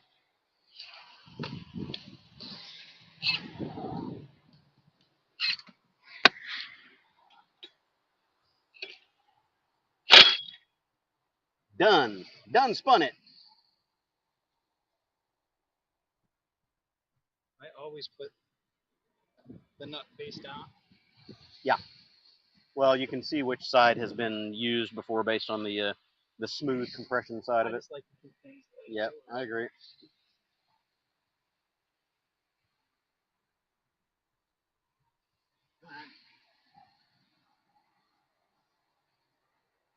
Let's look at the inside of that. You know, Yeah, it's chewed up a little on the outside edge, but not too bad. belt schmoo. Yep, belt schmoo. Look at this while we're here.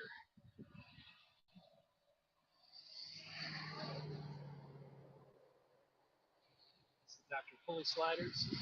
Uh-oh. I don't like the feel of that. Oh, yeah. Well, it's going to do that when it backs off. So move your arm for a sec. Hey, buddy, you can see how wonky those rollers got. They all got spun in there sideways, upside down. So when there's no longer any pressure from the belt, that thing can back off and sling them around inside the cage. So We'll just put them back. Yep, put them back the way they were. They all seem to be in good condition. I'm not going to wipe them off. They're not scarred up. Yeah, we can do that later. Oop, this one is. Yeah, that one got boogered. That one's a little worn. It'll get you to my house. I got extras there. Yeah, this is actually feels exactly the same. Yeah. All right. No, a ruckus endurance test around Barber. I didn't see that, Jacob. That's interesting. I wonder how that worked out. I'll have to watch that. All right. We're back. Is that a Dr. Pulley variator? This is as not well? a Dr. Pulley variator. What this is a brand? 1728 or whatever it is. Don't know. I got it from Scooter Swap Shop Scooter Swap Shop. Okay. in a package deal with the NCY clutch. Okay.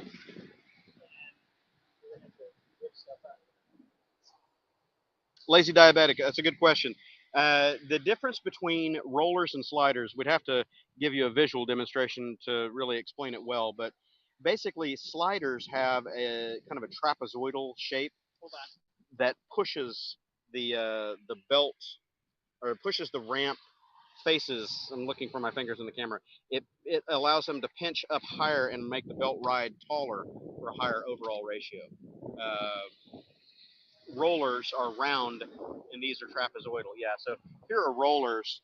They're just round all the way through. The sliders have a flattened face on them that sits a little bit taller, and it allows you to get higher top speed and generally a little bit better fuel economy per given speed, as long as you're not just hard on the throttle all the time. Smoother transition, yep. Fresh, yeah, you got to take the clutch off. That's a 19, I think. We're taking the clutch off. Yeah, that's stuck. Yeah, you got to take the clutch out. So probably one of these guys, a little smaller. There you go.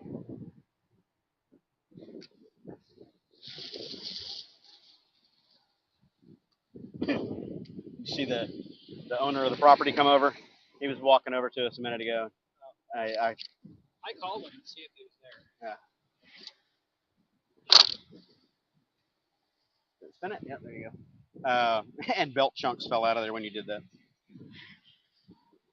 Yeah, I told him, hope I wasn't inconveniencing him too much sitting on his gravel lot over there. He said, no, we'd be all right.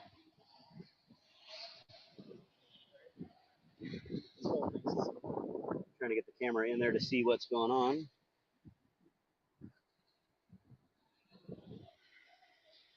This is a tablet camera, everybody, and we're streaming at 720p, so it's probably not going to be the greatest of video productions here. And my GoPro had a brand new battery in it, but it's already dead. I can try to turn it on again. You have pliers? I do have pliers. They're in, yeah. I'm going to set the tablet down. Hold on.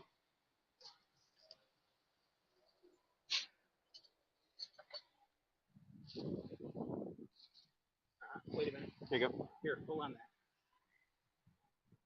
Pull my finger. Oh, that got wound up. There might be more. It seems like I saw more in there. See any? I didn't see any. No, I don't. Okay. It'll get flung out. We're looking for belt shrapnel in between the pulley sheaves here. These cords, Kevlar cords or whatever they are in the belt, they just go everywhere. It turns into spaghetti when these things shred.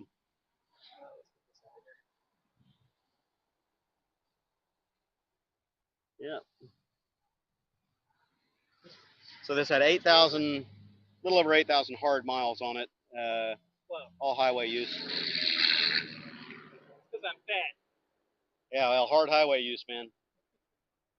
I think the heat, the prolonged heat, actually vulcanizes these belts a little bit and makes them brittle over time. I'd love to put a thermistor in here, some type of a thermometer to see how hot that CVT gets under highway loads. It's got to be pretty impressive. It's a nice lightweight clutch, I'll tell you that. Yeah. All right. Brand new belt. There it is. Yep. Readable side. Bandu. Yep. You put the letters facing you. So we can read it. Yep. So you're gonna have to pull that back part. Just pull your. Yeah. There you go. Yeah. Take the bell off. You're gonna have to squeeze that in real deep. I gotta walk away for a minute. I'll be right back. Yeah, no worries. Thanks.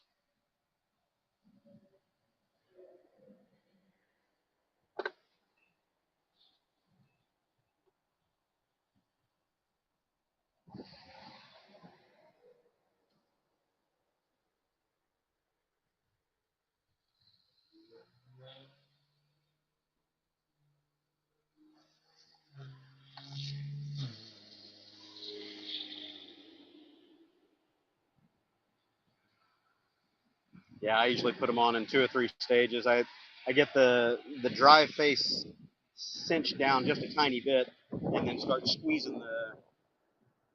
Oh, it's not a job until you're bleeding. Oh, That wasn't even. what was that from?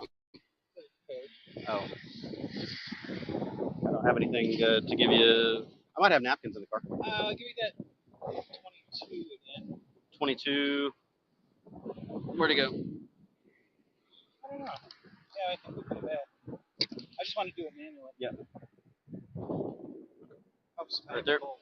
You got to put the bolt on. All right, and then I need. What do you need?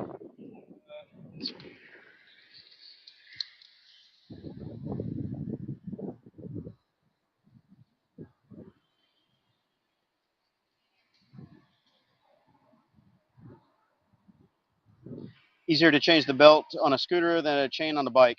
That's a good question, Rez. Hey, thanks for tuning in from Japan. There's more involved with doing it on a scooter, but I wouldn't say it's any more difficult than on a motorcycle.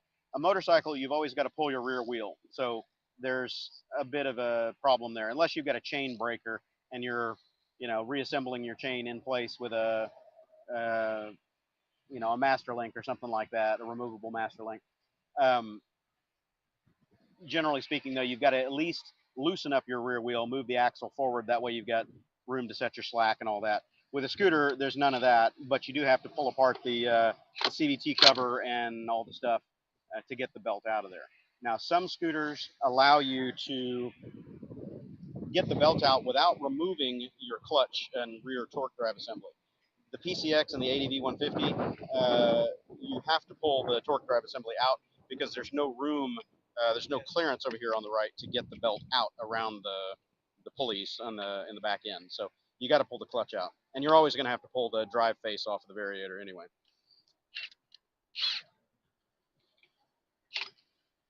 Yeah, holding it still will be tricky.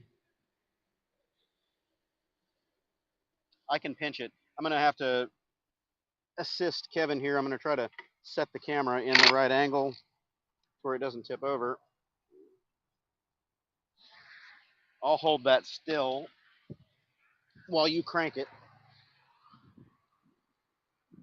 There you go, hit it. Roll it, and hit it again.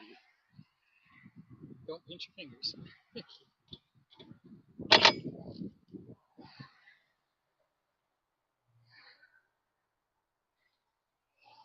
Roll forward instead of back, I would.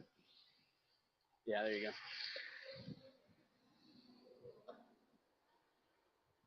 You want to hit it again? Yeah. Okay. Let it run for a second. Did you get the back one? Yeah, I'm gonna do it one more time Cinched. just to be sure. It was the other smaller socket that you had over there, I think. Is that the right size? Yeah.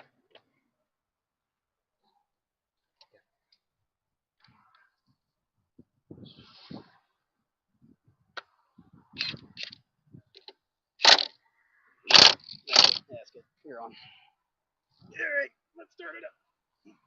All right. Start it up, let it run. Sitting in the grass.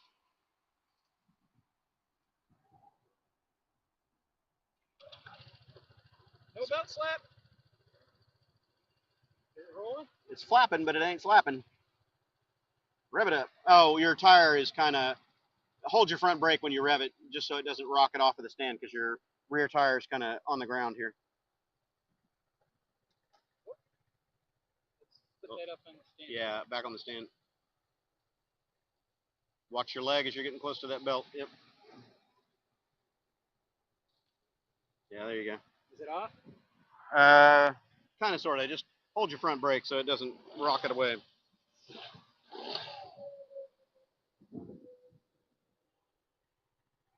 That's weird. Why is it not driving? Is it not engaging? You got your drive bell fully seated?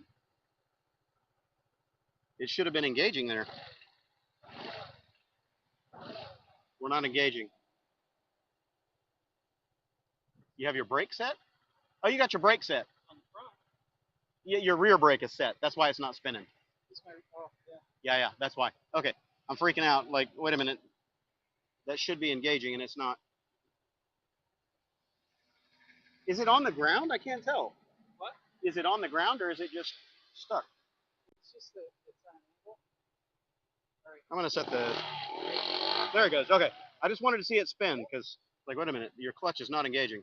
Cool. Ready? There you go. All right, good enough. She's working. That sounds even better.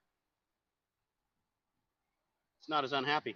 So yeah, now you can bump the torque on that variator nut again, and you should be good. It's all right. I'm just old. Takes me a while to get down. Yeah, no worries. I'm right there with you. Can't see my screen. There we go. It's bright out here. This one. Yeah, you're good.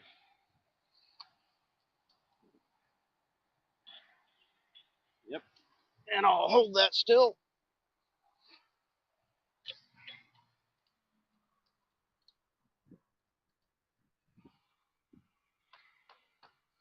Come on, I hate these things. There we go. There you go. That's it. And you're Right good. on the mark. Yep. You're good. Not a fun part. Figuring out how Yeah. everything goes back together. Yeah, now the fun part. You gotta clean all this crap out, get all the grass out of everything, and put it back together.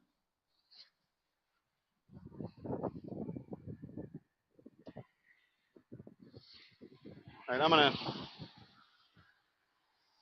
stand in the shade over here so I can actually read the tablet screen. Pardon me. Ugh. Bad cameraman, bad cameraman, bad cameraman. Okay. Desperately need to change the CVT belt on the Riker. Has 22,000. Heather, what the hell are you smoking? Those things are supposed to be replaced at 12. You're 10,000 over? Is that the original belt, Heather? Kev is a pro at changing those Riker belts. He's even got his shop set up for it. He does them out of his garage. He's got a fancy lift and everything for the Riker. Huh? Yeah. She's in Tennessee. So, yeah, I paid to have mine done because it was during that CVT explosion problem that I had assumed it would be covered by warranty, but Can-Am warranty sucks. Hang on, he's calling me. Sorry, say again? Yeah. So multiple, were they all 2019s? Yes. Okay. No, 2020. Oh, 2020 as well. Okay, so they're not limited to just the 19s. Are they ceramic or are they plastics? Ceramic. Okay, so there are ceramic rollers in the Riker CVT. They're only $25 each, but when they grenade, and they do grenade, they take out your drive housing and your pulley sheaves with it. You need an $80 tool in order to take that drive pulley apart. Gotcha.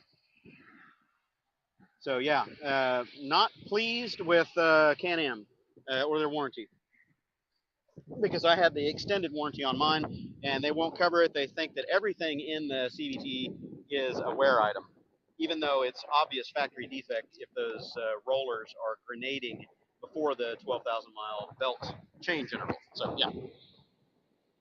Star Trek dude, Hondas have sloppy long belt stock reflexes like that, putting stiffer contra. Yes, yeah, and that's what I've heard from a lot of people. I've never really tuned up my PCX the way that I've wanted to. I need to get a couple of different weight contra springs for it, but they're very flappy in the back, and just going up 20% on the spring stiffness is supposed to cure that. It's supposed to give you a better bottom end acceleration too.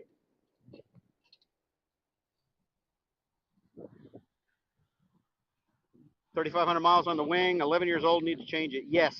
Yeah, you got that right, Glenn. Yeah, I thought you said you were selling it. If you're selling it, don't worry about it. Let the other, the new owner take care of that. The belts for the Silver Wing are expensive puppies, man. They're like 140, 160 bucks a belt. They're not cheap. Don't envy y'all golfing in Memphis. Yeah, it's hot. It's hot, Jacob. It's not too bad right here. We're actually surviving. It's mid-90s here right now, and there's a good breeze, so it's keeping us cool. And it's not as humid here as it is, 80 miles south of here in Katy, where I live. Honda Reflex. Yeah. The Reflex was based off of the Helix and those did have pretty floppy belts, but they're easy to change belts on. Super easy. Reflex, you can change it with just basic hand tools. You don't need anything fancy, and you don't have to pull the rear drive out of it.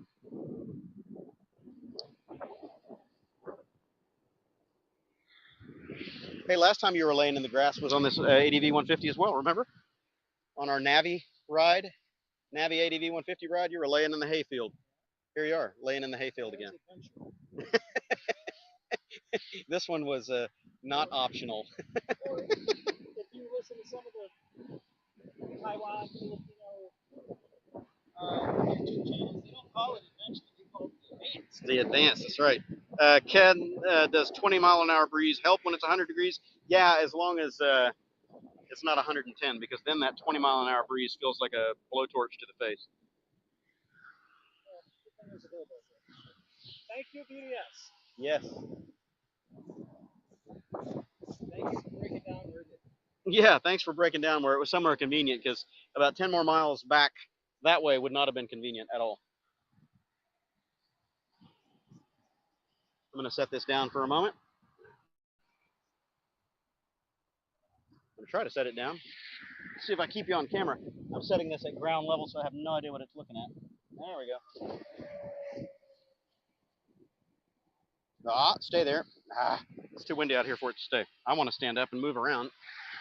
Ugh. Song for Liberty. Bergman 400 destroyed by a deer hit. Ouch. Now the Strom 650 is a good one. May not miss CVT tuning and broken belt wears. Yeah. Well, generally, once you get your CVT tuned for what you want to do, you're kind of riding whatever performance gain you're looking for over stock. It's usually set it and forget it. But if you're doing long highway tours, belt damage is almost inevitable. It's going to happen because they don't hold up to that, not for long periods, not like a chain does.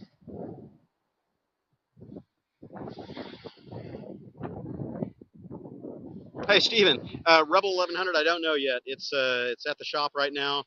Last I heard, Thursday, they tried doing the DCT reset on it and resetting the ECU, and the bike is dead stick now. It won't go into gear at all. So there might be a problem with the ECU, or something's gone wonky in it. I'm going to call them whenever we get done here. I'll find out what the status is. Polini for the X-Max, don't dare put it on.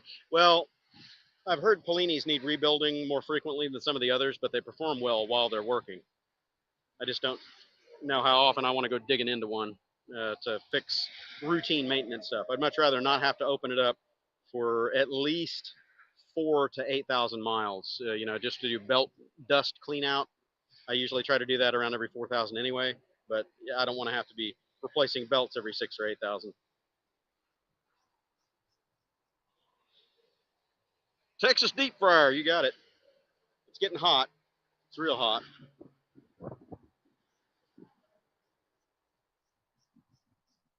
At least Kevin is versed in the process, and I didn't have to walk him through it. Yeah? Best one that you've ever done, he says. Oh, me? Yeah. This is the easiest I've ever done, for sure. Is your light on, or is that just... Oh, it's on. Okay. Trying to figure out if that's reflection or what.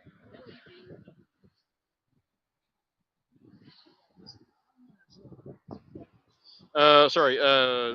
Don't envy y'all. Don't envy the guys golfing. Yeah. You got that right. It's hot.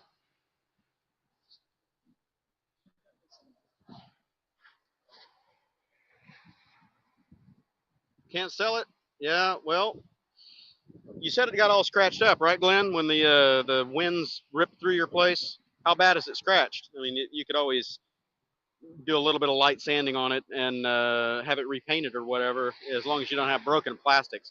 Broken plastics on Silver Wings are becoming a problem because getting those parts now is almost impossible, since they've been out of print since, what, 2014, whatever it was, 2016, I can't remember when they stopped making them.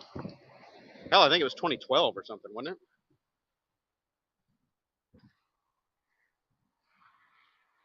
Yeah, the Helix, at least those belts are cheap. The bigger scoots, like the Silver Wing, man, that's last time I priced a belt was $148. I wasn't very happy about that. They last a while. I think I've got 12,000 on the one that's in it now. Moto Muscle Chick, hey, how's it going? We're out here changing a belt on Kevin's ADV150 on the side of Highway 290. He was headed down to Katy to hang out at my place today for the Quasi Saturday Night Live, and he called me about halfway and said, "Guess what? My belt just ate it." I'm like, oh crap! All right, I'm grabbing my tools. I'll come get you. Rez, going ahead with QSNL. Yeah, I'm still going to do the Saturday Night Live tonight. So yeah, it'd be great if you tune in. What's that? Oh yeah, we can do the valve check at my place. We got to pull plastics and all that, and we're going to pull it inside the house so we don't have to sweat outside. No? Okay, well, we'll still take it inside. Yeah, so we're going to do the Saturday Night Live tonight. I'm going to get to back to Katy, get my theater room all cleaned up and prepped, and get my cameras hooked up and everything for the live stream tonight. And we'll probably kick it off a little earlier tonight than normal. So I'm not sure if I'm going to do a 7 p.m. or if I might roll it back a little bit to 6 p.m. Central Time U.S. So I'll publish a notice on the channel and put the the live stream waiting thing up at least a couple hours in advance of it. Up daylight building porch and stop by 9:30. Yeah, man, no kidding. It's hot. And we're further south. We're in the humidity, man. It's got to be there. I brought a magnet. Oh, he's missing a belt, or a bolt, rather, not a belt. One bolt. All right, I'm going to move these gently. Unfortunately, it's going to hide in this straw. Right here, right here. Found it? Oh, you're on. It's a long one. Yep, it's the center cover. The center bolt. It's the longest one. On the PCX, there's two of those. Okay, back to comments. Sorry. Hey, Dry 509. PCX, similar belt mileage. What about Vespas? They all vary. The manufacturer's got their own tolerances and service schedules that they say. The PCX is supposed to do, I think it's 14,000 miles based on the service manual. But under hard highway use, you can expect to almost half that. So somewhere around 8,000 miles is about when you should change it preemptively. Kevin got 8,000 out of this one before it ate it. But again, it's hard highway miles is what does it. It crapped out on me 100 miles away from my destination. Kevin's saying it crapped out just 100 miles away from where he wanted to be. So Glenn is saying nothing broke, just scratches. 13 of the last year of the wing. Yeah, I couldn't remember if it was 12 or 14 or 13 is right in the middle. I still kick myself for not picking up that black one over at Wild West a year and a half or so ago. They had one with very low miles. It's like 1,000 miles on it or something, and they were only asking $5,000 for it. That was a good deal. Small magnetic bowl. Yes, I know. I've got plenty of those at home. I didn't throw it in the bag here. I put some wrenches and some other stuff in there, and I forgot to grab a little magnetic parts bowl. We got it all. He didn't lose anything, except for some patience. Rebel DCT, not getting out of gear, might have a dirty or defective motor assembly control, ratio control. Okay, Sonics, that's a good point. I'm not sure what it is on mine. I'm trying to not overthink it. I know that the idle was hanging open a little bit. I was fighting it with the brakes to get stopped below about 25 miles an hour down to 0. So that's why I took it in. And then now this DCT not engaging after the reset is another issue. So it's under warranty. I got like a 6-year warranty on that thing. So I'm going to let Honda sort it out. And I'm not going to fret over it too much. Nah, I won't go that way. Kevin is taking a bio break. Anywho, I'm going to gather up these tools here. I'll be back to comments in just a moment. Exploring with Eden. Hey, thanks for tuning in. We're out here on Highway 290, somewhere between Austin and Houston. Kevin made it about halfway before his belt shredded on his ADV150 at 8,000 miles. So I'm roadside assist. And then we're headed back to my place in Katy to get geared up for the Saturday Night Live tonight. Probably kick off right around 6 p.m. I think is what I'm going to do. What do you think? 6 p.m. Kev? Yeah, probably 6 p.m. All right, I'm going to set this down, help gather up tools because I'm about as useful as tits on a mule right now. Oops, sorry, finger over the lens. I wish I had a stand for this thing, and I don't. Wow. I'll carry that bag over there in a minute, but it can act as a nice, nice stand here, I think. Yeah, we're kind of looking at the ground. Okay, let's get all the stuff.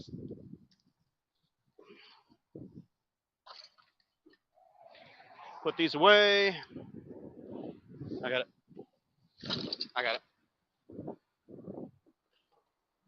Okay.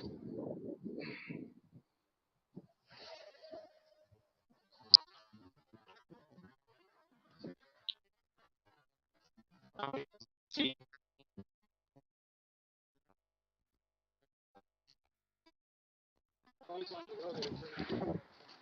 We good. Captain Hook, basically you said somewhere around 7 Central Time, I think.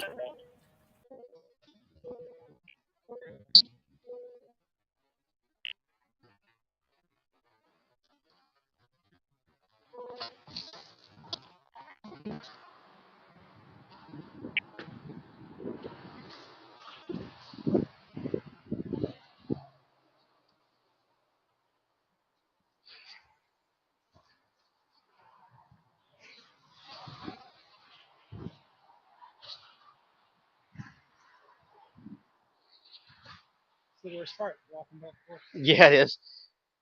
Hey, about knocked that over. Hey, I did knock it over. Okay. All right. So, Put that in there. you gonna ride San's helmet? You got shades on. Okay. I'm gonna half helmet it. Okay. Got everything in here. Everything else you need. Sorry, everybody. Bad camera work. Bad cameraman. Bad cameraman. Like a bad robot.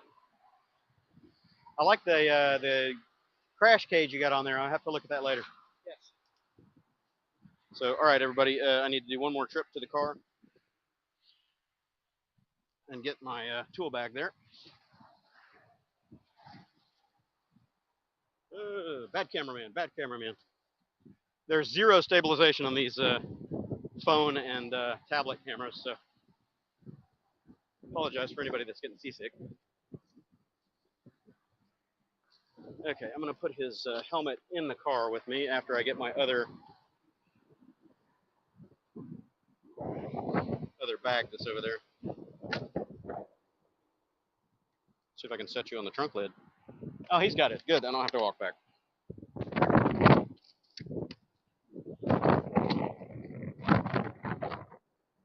Everything's covered in grass, including Kev.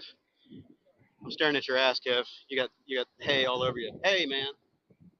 And I'm gonna put this in the car. That way it doesn't bounce around. Nice bloody handprint on the. Yeah, nice paint job. Yeah, let's put that down here in the floor. No, floorboard, so it doesn't roll around. I don't want to get beaten up. Yeah, it won't go anywhere. All right. So you wanted to go to Round Top? Oh, wait, your cable's crap thing. You just want to go straight to Katy, or you want to stop? Yeah, I'd probably go get something to eat. Okay. So I'll follow you. I'll follow you. That's it. All right. So continuing the saga. If this wind will let me get in my car door. Hey, there's still 78 people in here. Okay, bear with me a moment. I'm going to get my phone reconfigured. Grass on everything. Yeah.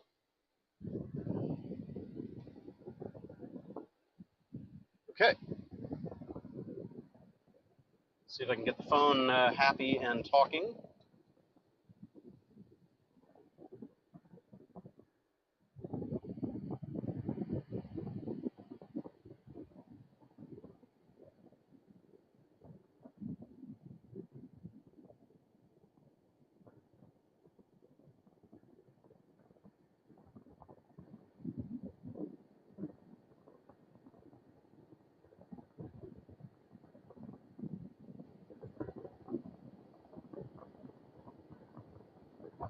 Oh, come on, phone. Quit fighting. Quit fighting.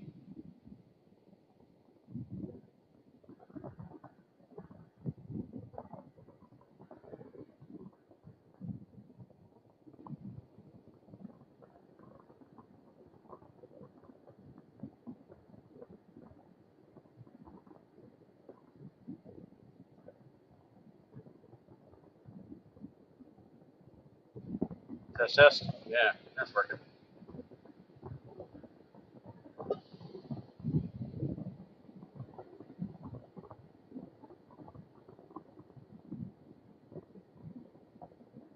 All right, so I'm going to add.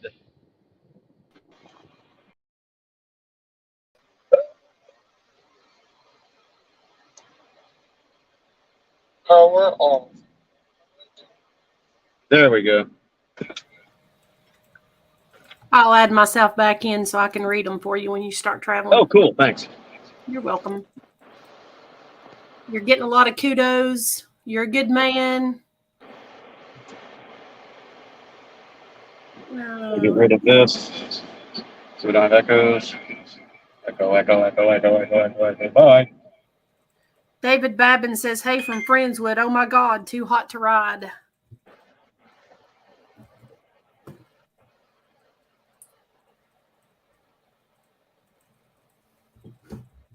Okay. So, audio check. Am I coming in okay? Perfect. Okay, cool.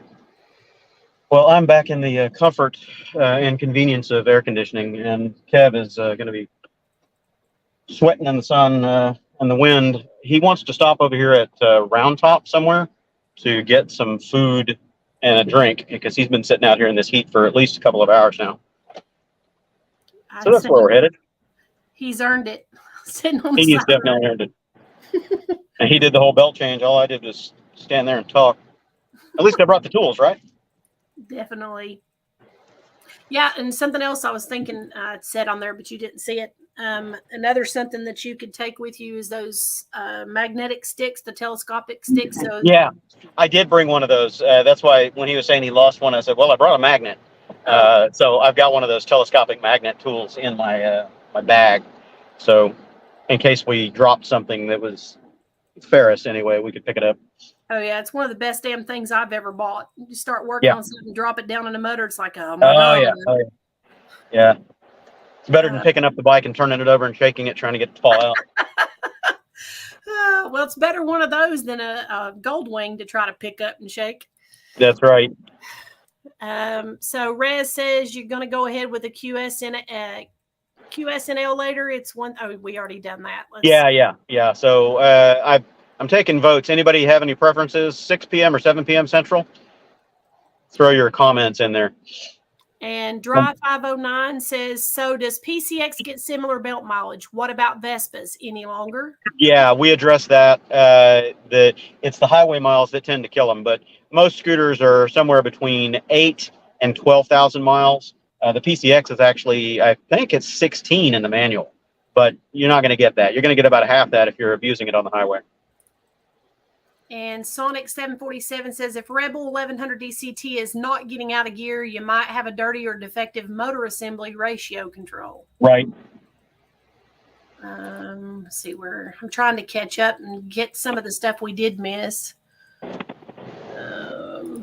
Mad's World, mine had 109 miles on it, and I drove it to the MSLA Kind to get it. I don't know what that means.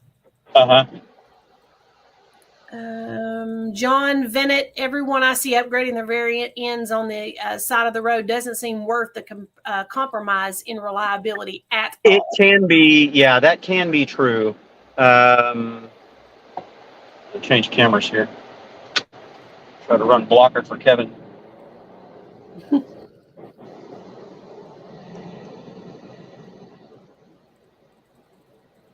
So I don't know if you guys are getting a view of anything besides my dashboard, but yep, we see him. Traffic out here on 290 is so fast and unforgiving. Cagers are just tools.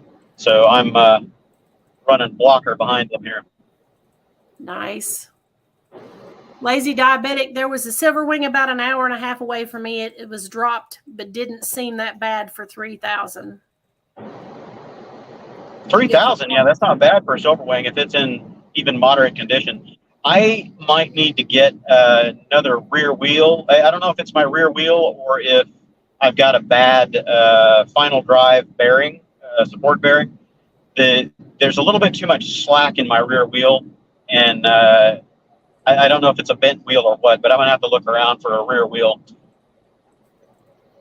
You guys need to get together and group buy a bike for parts and divvy out who. Yeah, exactly. Let's see. Lazy Diabetic from earlier. Who needs a stand? Get some duct tape.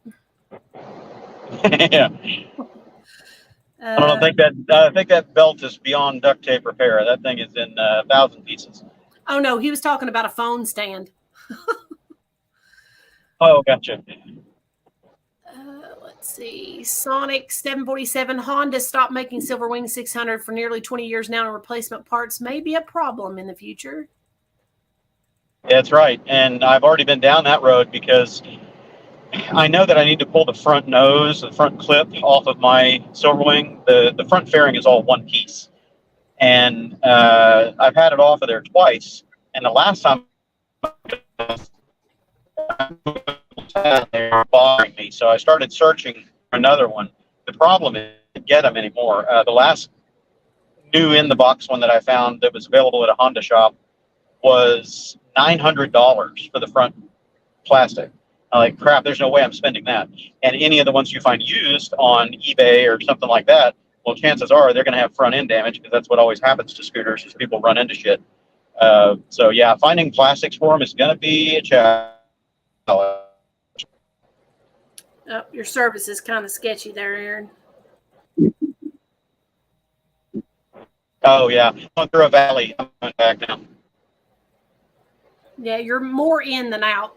Oh God, that sounded bad, didn't it?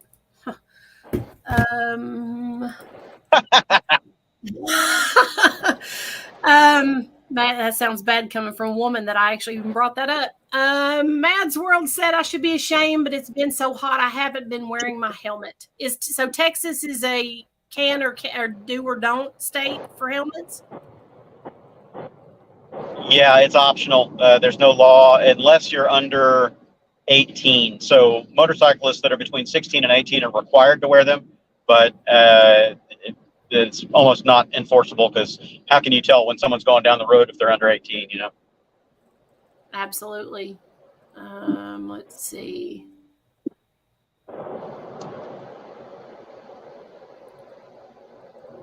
John Garrison, Heather on Wheels, you're closer to me in the DFW area. How am I closer to you in Tennessee, bro? I'm Well, lost. closer than Houston. Seriously? DFW's not that far away. Well, I mean, yeah, it's 280 something miles, 300 miles, I guess. Oh, okay. Mad's World, yeah, he's a good man, but he's made me buy a Trail 125. Yeah, I'm not a good influence. Bama fan says 107 here with the heat index. No, thank you. Our heat index is over 110 already right now. Mad's World says my old lady loves the shirt you sent her. Thanks. Awesome, thanks. I'm glad she likes it. Bama says let's go cut some grass. So he must be out. That was at 12:42 and it's 49 now.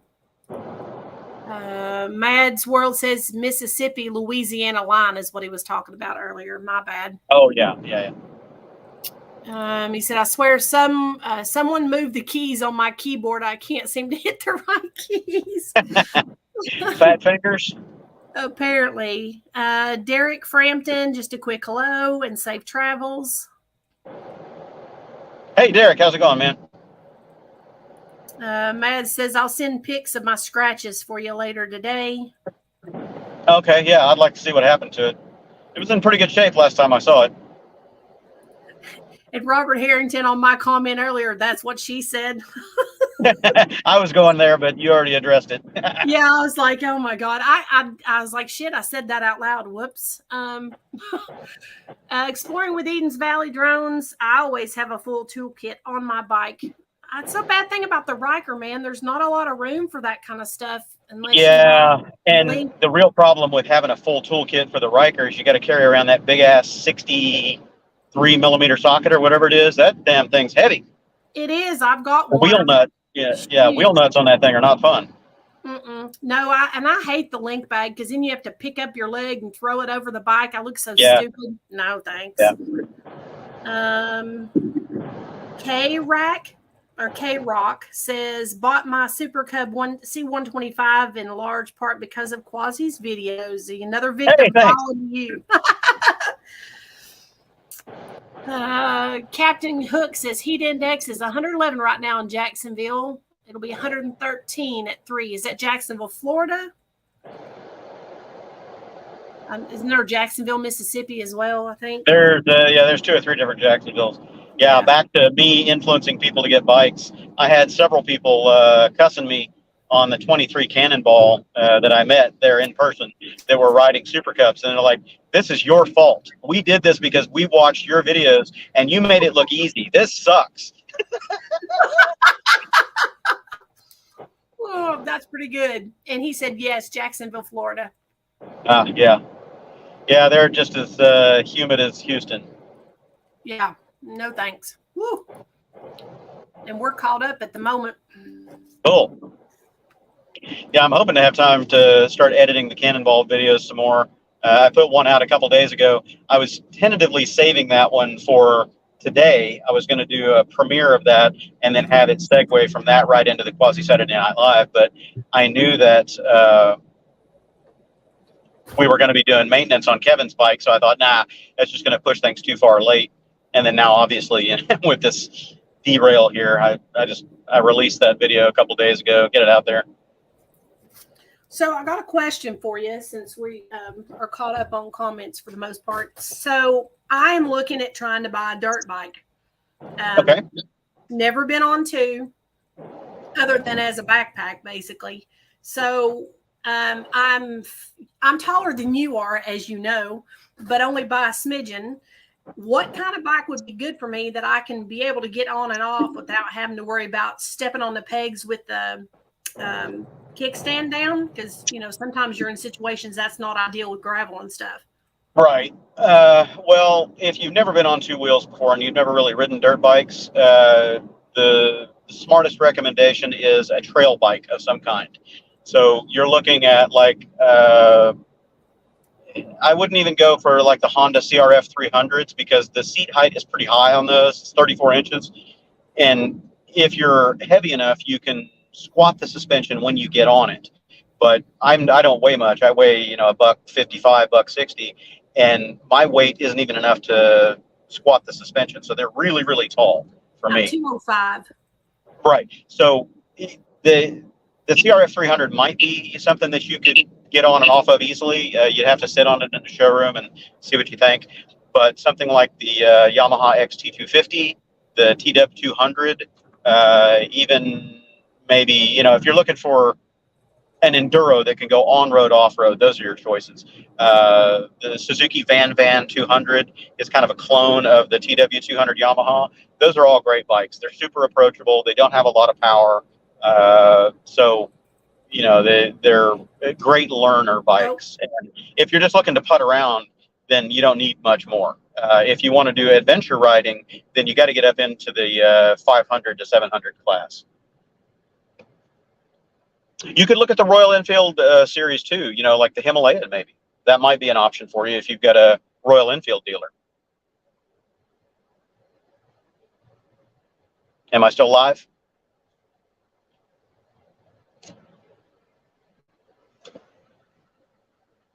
Am I there?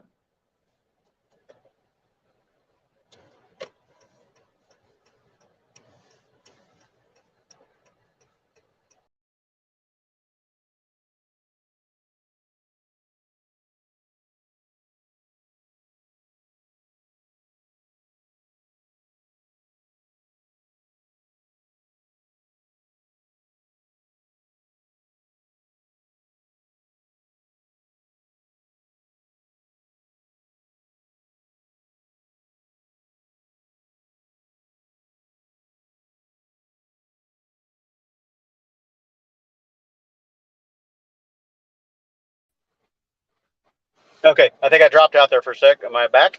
I don't know if I'm back.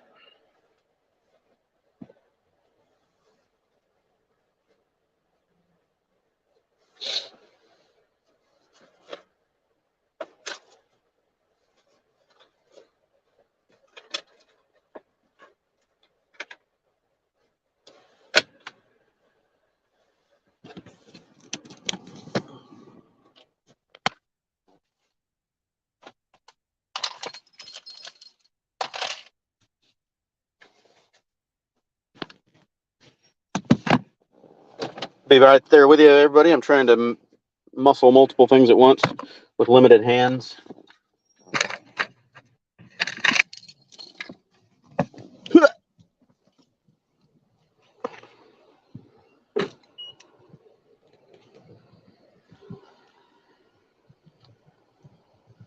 Which side are we going to be on, Kev?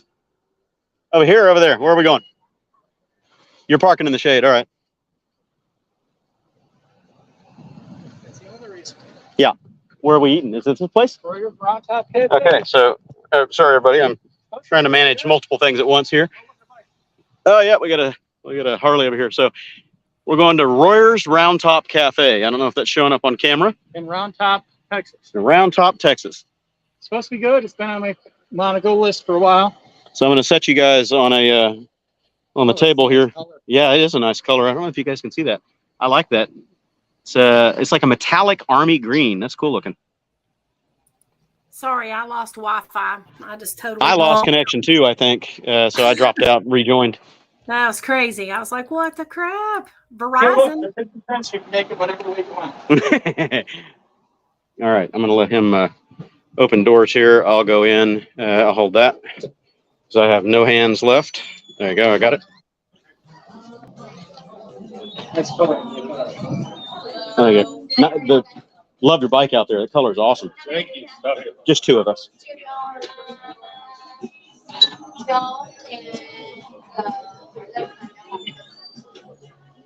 What's that? I didn't hear which way she said. I don't know. Sorry? Oh. This one right here? Okay.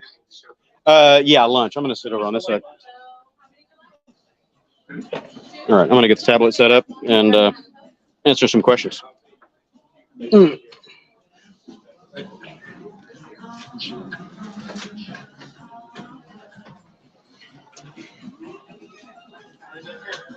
$35 years. Wow. I've never been. So first time for me. I don't have a stand for my phone, everybody, so I'm going to try to put us on a Here's tablet. a stand for you. Yeah, there we go. Hi. Hi. Welcome in. Never been here. We're newbies. I'm a newbie. He might have been here before. No, I've heard about it. It's never. It was on my must go, but I had a little issue around the corner. I'm like, hey, let's go there. Gotcha. Well, glad y'all are here. Large one's dinner, small one's lunch. You can order from either. Okay. So while we're on the thing of y'all not being here, I don't know how you said light lunch. Yeah, probably late. That's boring. Wow. But Yeah, exactly. I'm going heavy. I mean, if this is your one and only, your one and done. The steak is by far the most popular thing on the menu. He's That's on a what- scooter. I'm in a car. I'm Yeah. going to eat. This is what most people come for as far as if it's a 10-ounce filet. Okay. This one comes with two sides. All right. Special comes on a bed of mashed potatoes, rosemary cream sauce, portobello mushrooms, onions. Phenomenal. The pork chop and the pork tenderloin are next. We do a half portion of those at lunch, okay, on the lunch menu. On the lunch menu, that grilled shrimp BLT is our #1 lunch item. Get it. They have Boots beverages here. I do. Oh, really? Okay. I'm from Austin. I can't find it there. Oh, yeah. Do you have sour sarsaparilla? Or they're pretty plain. All right. What do you got? The Coke, Dr. Pepper, Sprite, Orange Crush, Powerade. Yeah.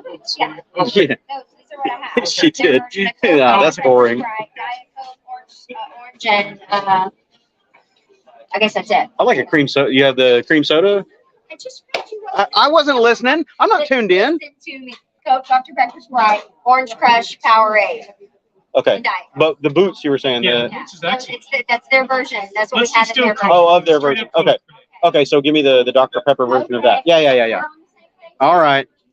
So for the stream, Boots is a beverage company out of Belleville or Brenham right Mhm. here. They were in College Station, but we went to College Station a couple of years ago, and they had a vending soda fountain. Right. And oh my God, it was the most delicious beverage I've had. Cool.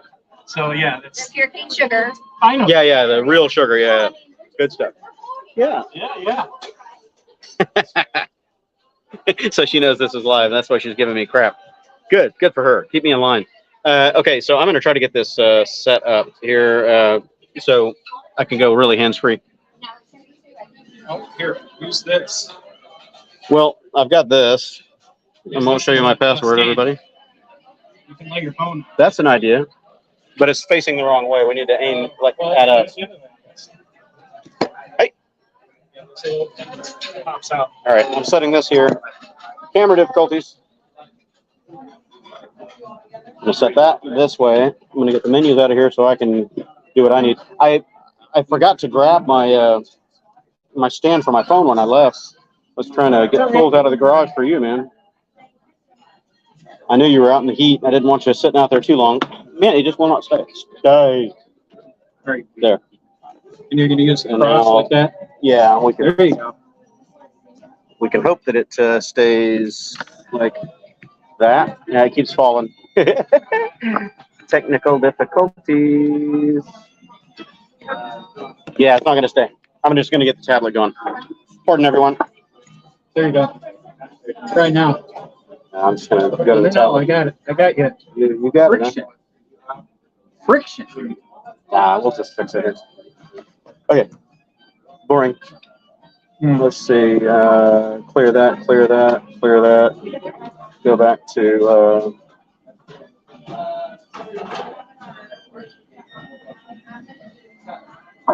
Oh my gosh, this tablet's already making me mad. Where's Chrome, damn it?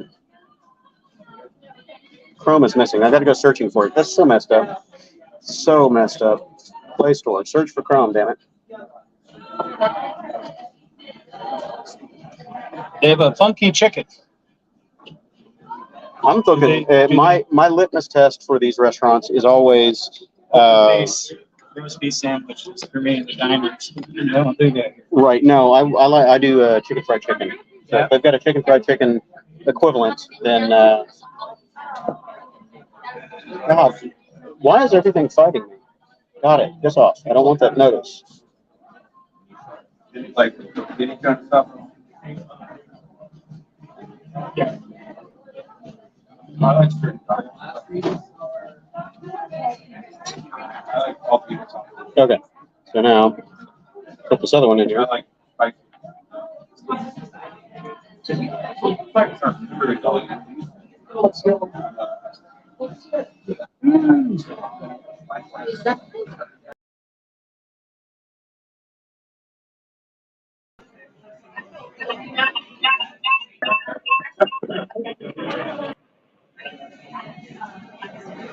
Okay.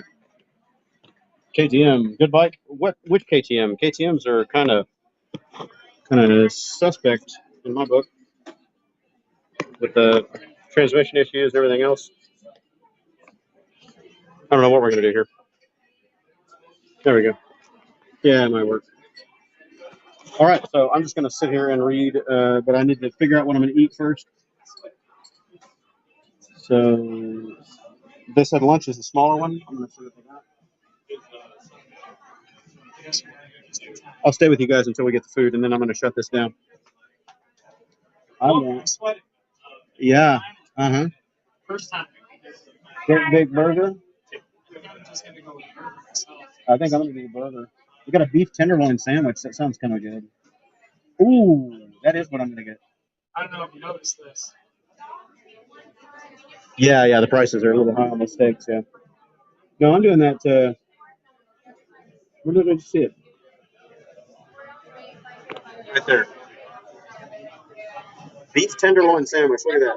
Tenderloin sandwich topped with grilled onions, melted Swiss, mayo, horseradish, lettuce, and tomatoes. I'm gonna skip the horseradish. The rest of that looks great. Oh man, I don't like these horseradish. Okay. Going through. Stand by for my order. Yeah, that's right.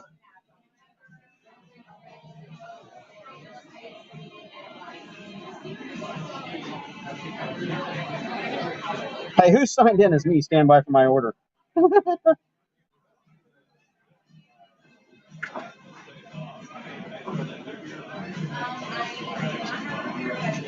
Oh, you. I didn't know you could comment as me. That's funny. Oh, that's funny. Let's see here. Kevin has an audience. That's right. I'm the very sorry excuse for comedic support here.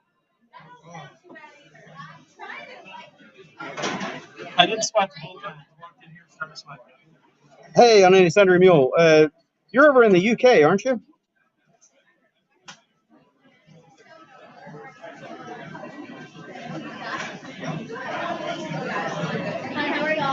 Yeah. So I am definitely. Air conditioner's not working too good here, is it? Yeah, that tenderloin sandwich looks good. I'm doing that. Better than what we had. Yes. It was a nice chilly 68 degrees in my car all the way down here. Up here, rather. It was 82 most of my trip. Yeah, it wasn't too bad with the wind blowing. We got here at the right time. They're full now, look. There are no more tables available in this place, and there's already a line standing at the door.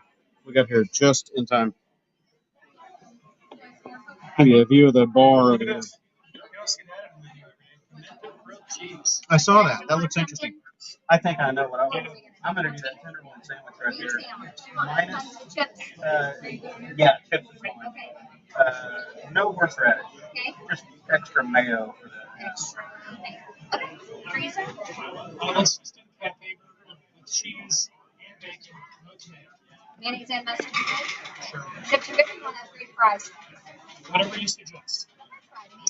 Oh, all right. Right. The water and everything. Okay then. I wish I had a stand to put this like over here somewhere. Anywho, what's going on, man? Cool bars. Yeah, this bar is cool. A lot of memorabilia and all kinds of stuff. Check out the ceiling. They've got all kinds of graffiti, flags, tags, shirts, everything you can imagine, all nailed up to the ceiling here. It's pretty cool. This is not a very big place. It's a pretty small little restaurant. Pretty cool. You may off for a while. Okay. As soon as our food comes, I'm going to shut it down so I can stuff my face and not be a heathen. 1 p.m. No wonder hungry. Listening to. I'm going to go take a tour of the restroom. Okay, he's going to tour the restroom. I'll wait here. We don't need to see that. GY6 Renovo clutch rolling wrench. That's a good question. Looking out. I have not researched them myself, so I don't know. I know that he was coming out with all kinds of good stuff that fit the Navy, and I was actually trying to get in contact with him to maybe be a beta tester for one of his clutch and variator kits for the Navy, but I never did hear back from him. So.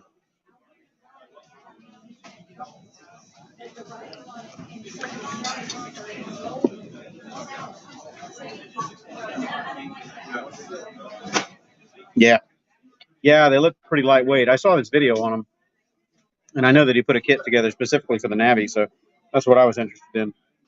I don't know if the Navy one is any different than a standard GY6. I haven't looked at the measurements or any of that.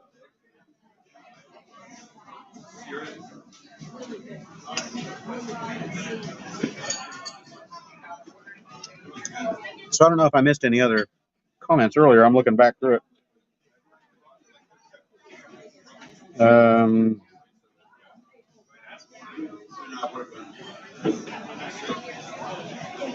It's only 12 here. Is it really only 12? I don't know why. Yeah, it's only 12:08 here. It feels much later.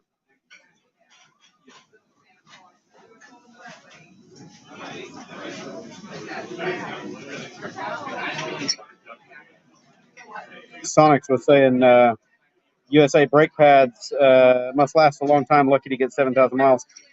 It depends on the riding. I usually get a lot of miles out of my brake pads because I'm mostly doing highway commutes and stuff.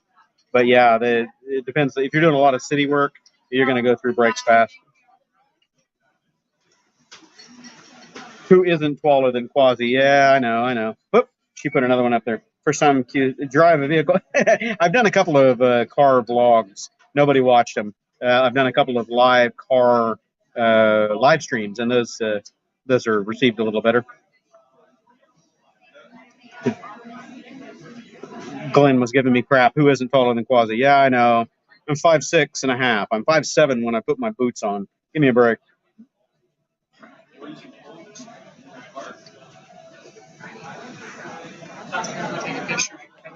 Okay, man, do it.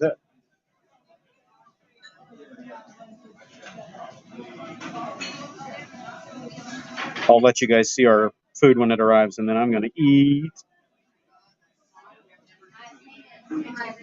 I didn't have breakfast this morning. I just jumped straight in the car, or straight in the shower when Kevin called and headed over. Thank you.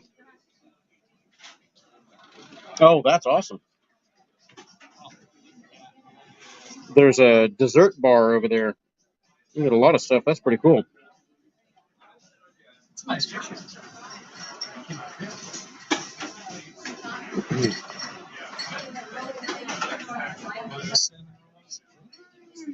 Oh, those do look good.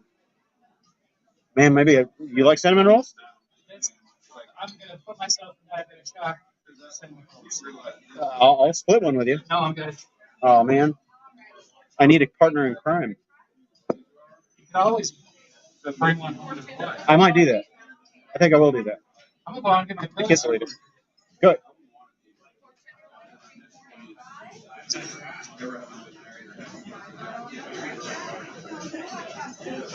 Pie. Yeah, Heather, pecan pie is another one that I've been craving for weeks.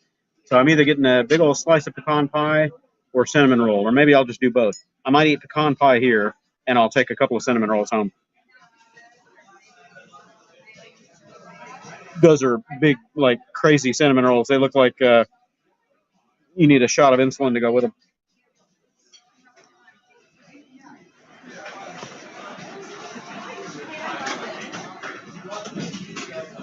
Shouldn't be long. Bike should be out of the tent in the small storage garage. Cool. All right. Good luck, Glenn. Working out in this heat is absolutely zero fun.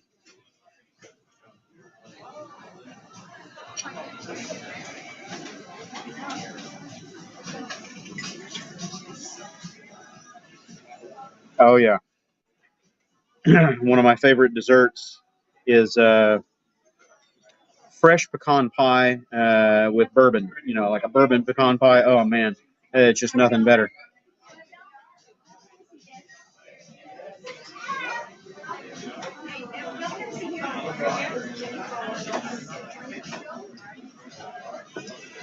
Thanks so much for jumping in today, Heather. I appreciate you helping out on the stream. That's great. I was dreaming of you jumping in just on an off chance, and there you were. It was great. All right, I'm reading out there. The Round Top is the longest running parade in Western Mississippi. Really? And they get that last night. Longest running parade. Okay. I don't know whether it's the longest parade right now or it's just been doing it for weeks.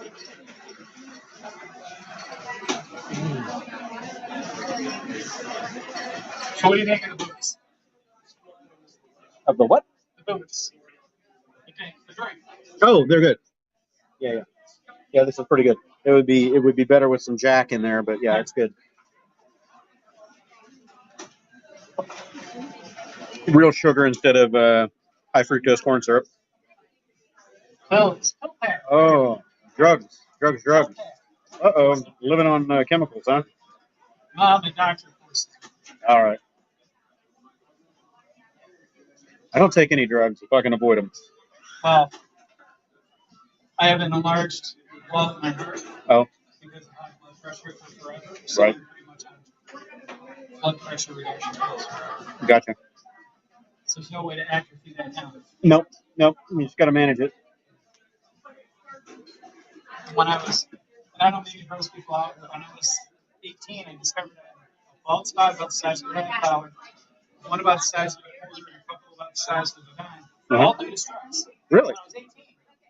So you were getting stress baldness at 18. And then that's when I gained the whole estrogen. Gotcha. And, since then, I know There you go. Yeah, cool. it's thinning. Better, yeah, mine's thinning. I barely got any hair left before I wear a hat. Turn pure white.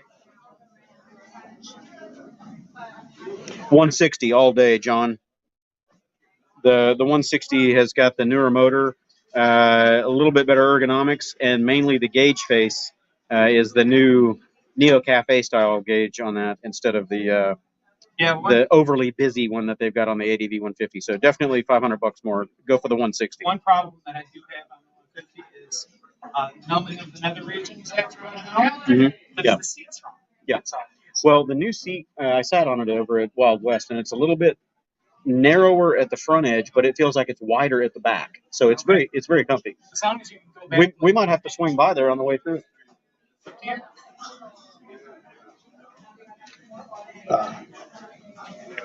Okay, food has arrived. Live stream is about to end. Oh yeah. Oh wait. Zoom in on that. There's just burger and fries. Oh, you're gonna add some light to the subject. Oh, look at that juicy burger. Oh yeah. Open that up. I don't care about your hands.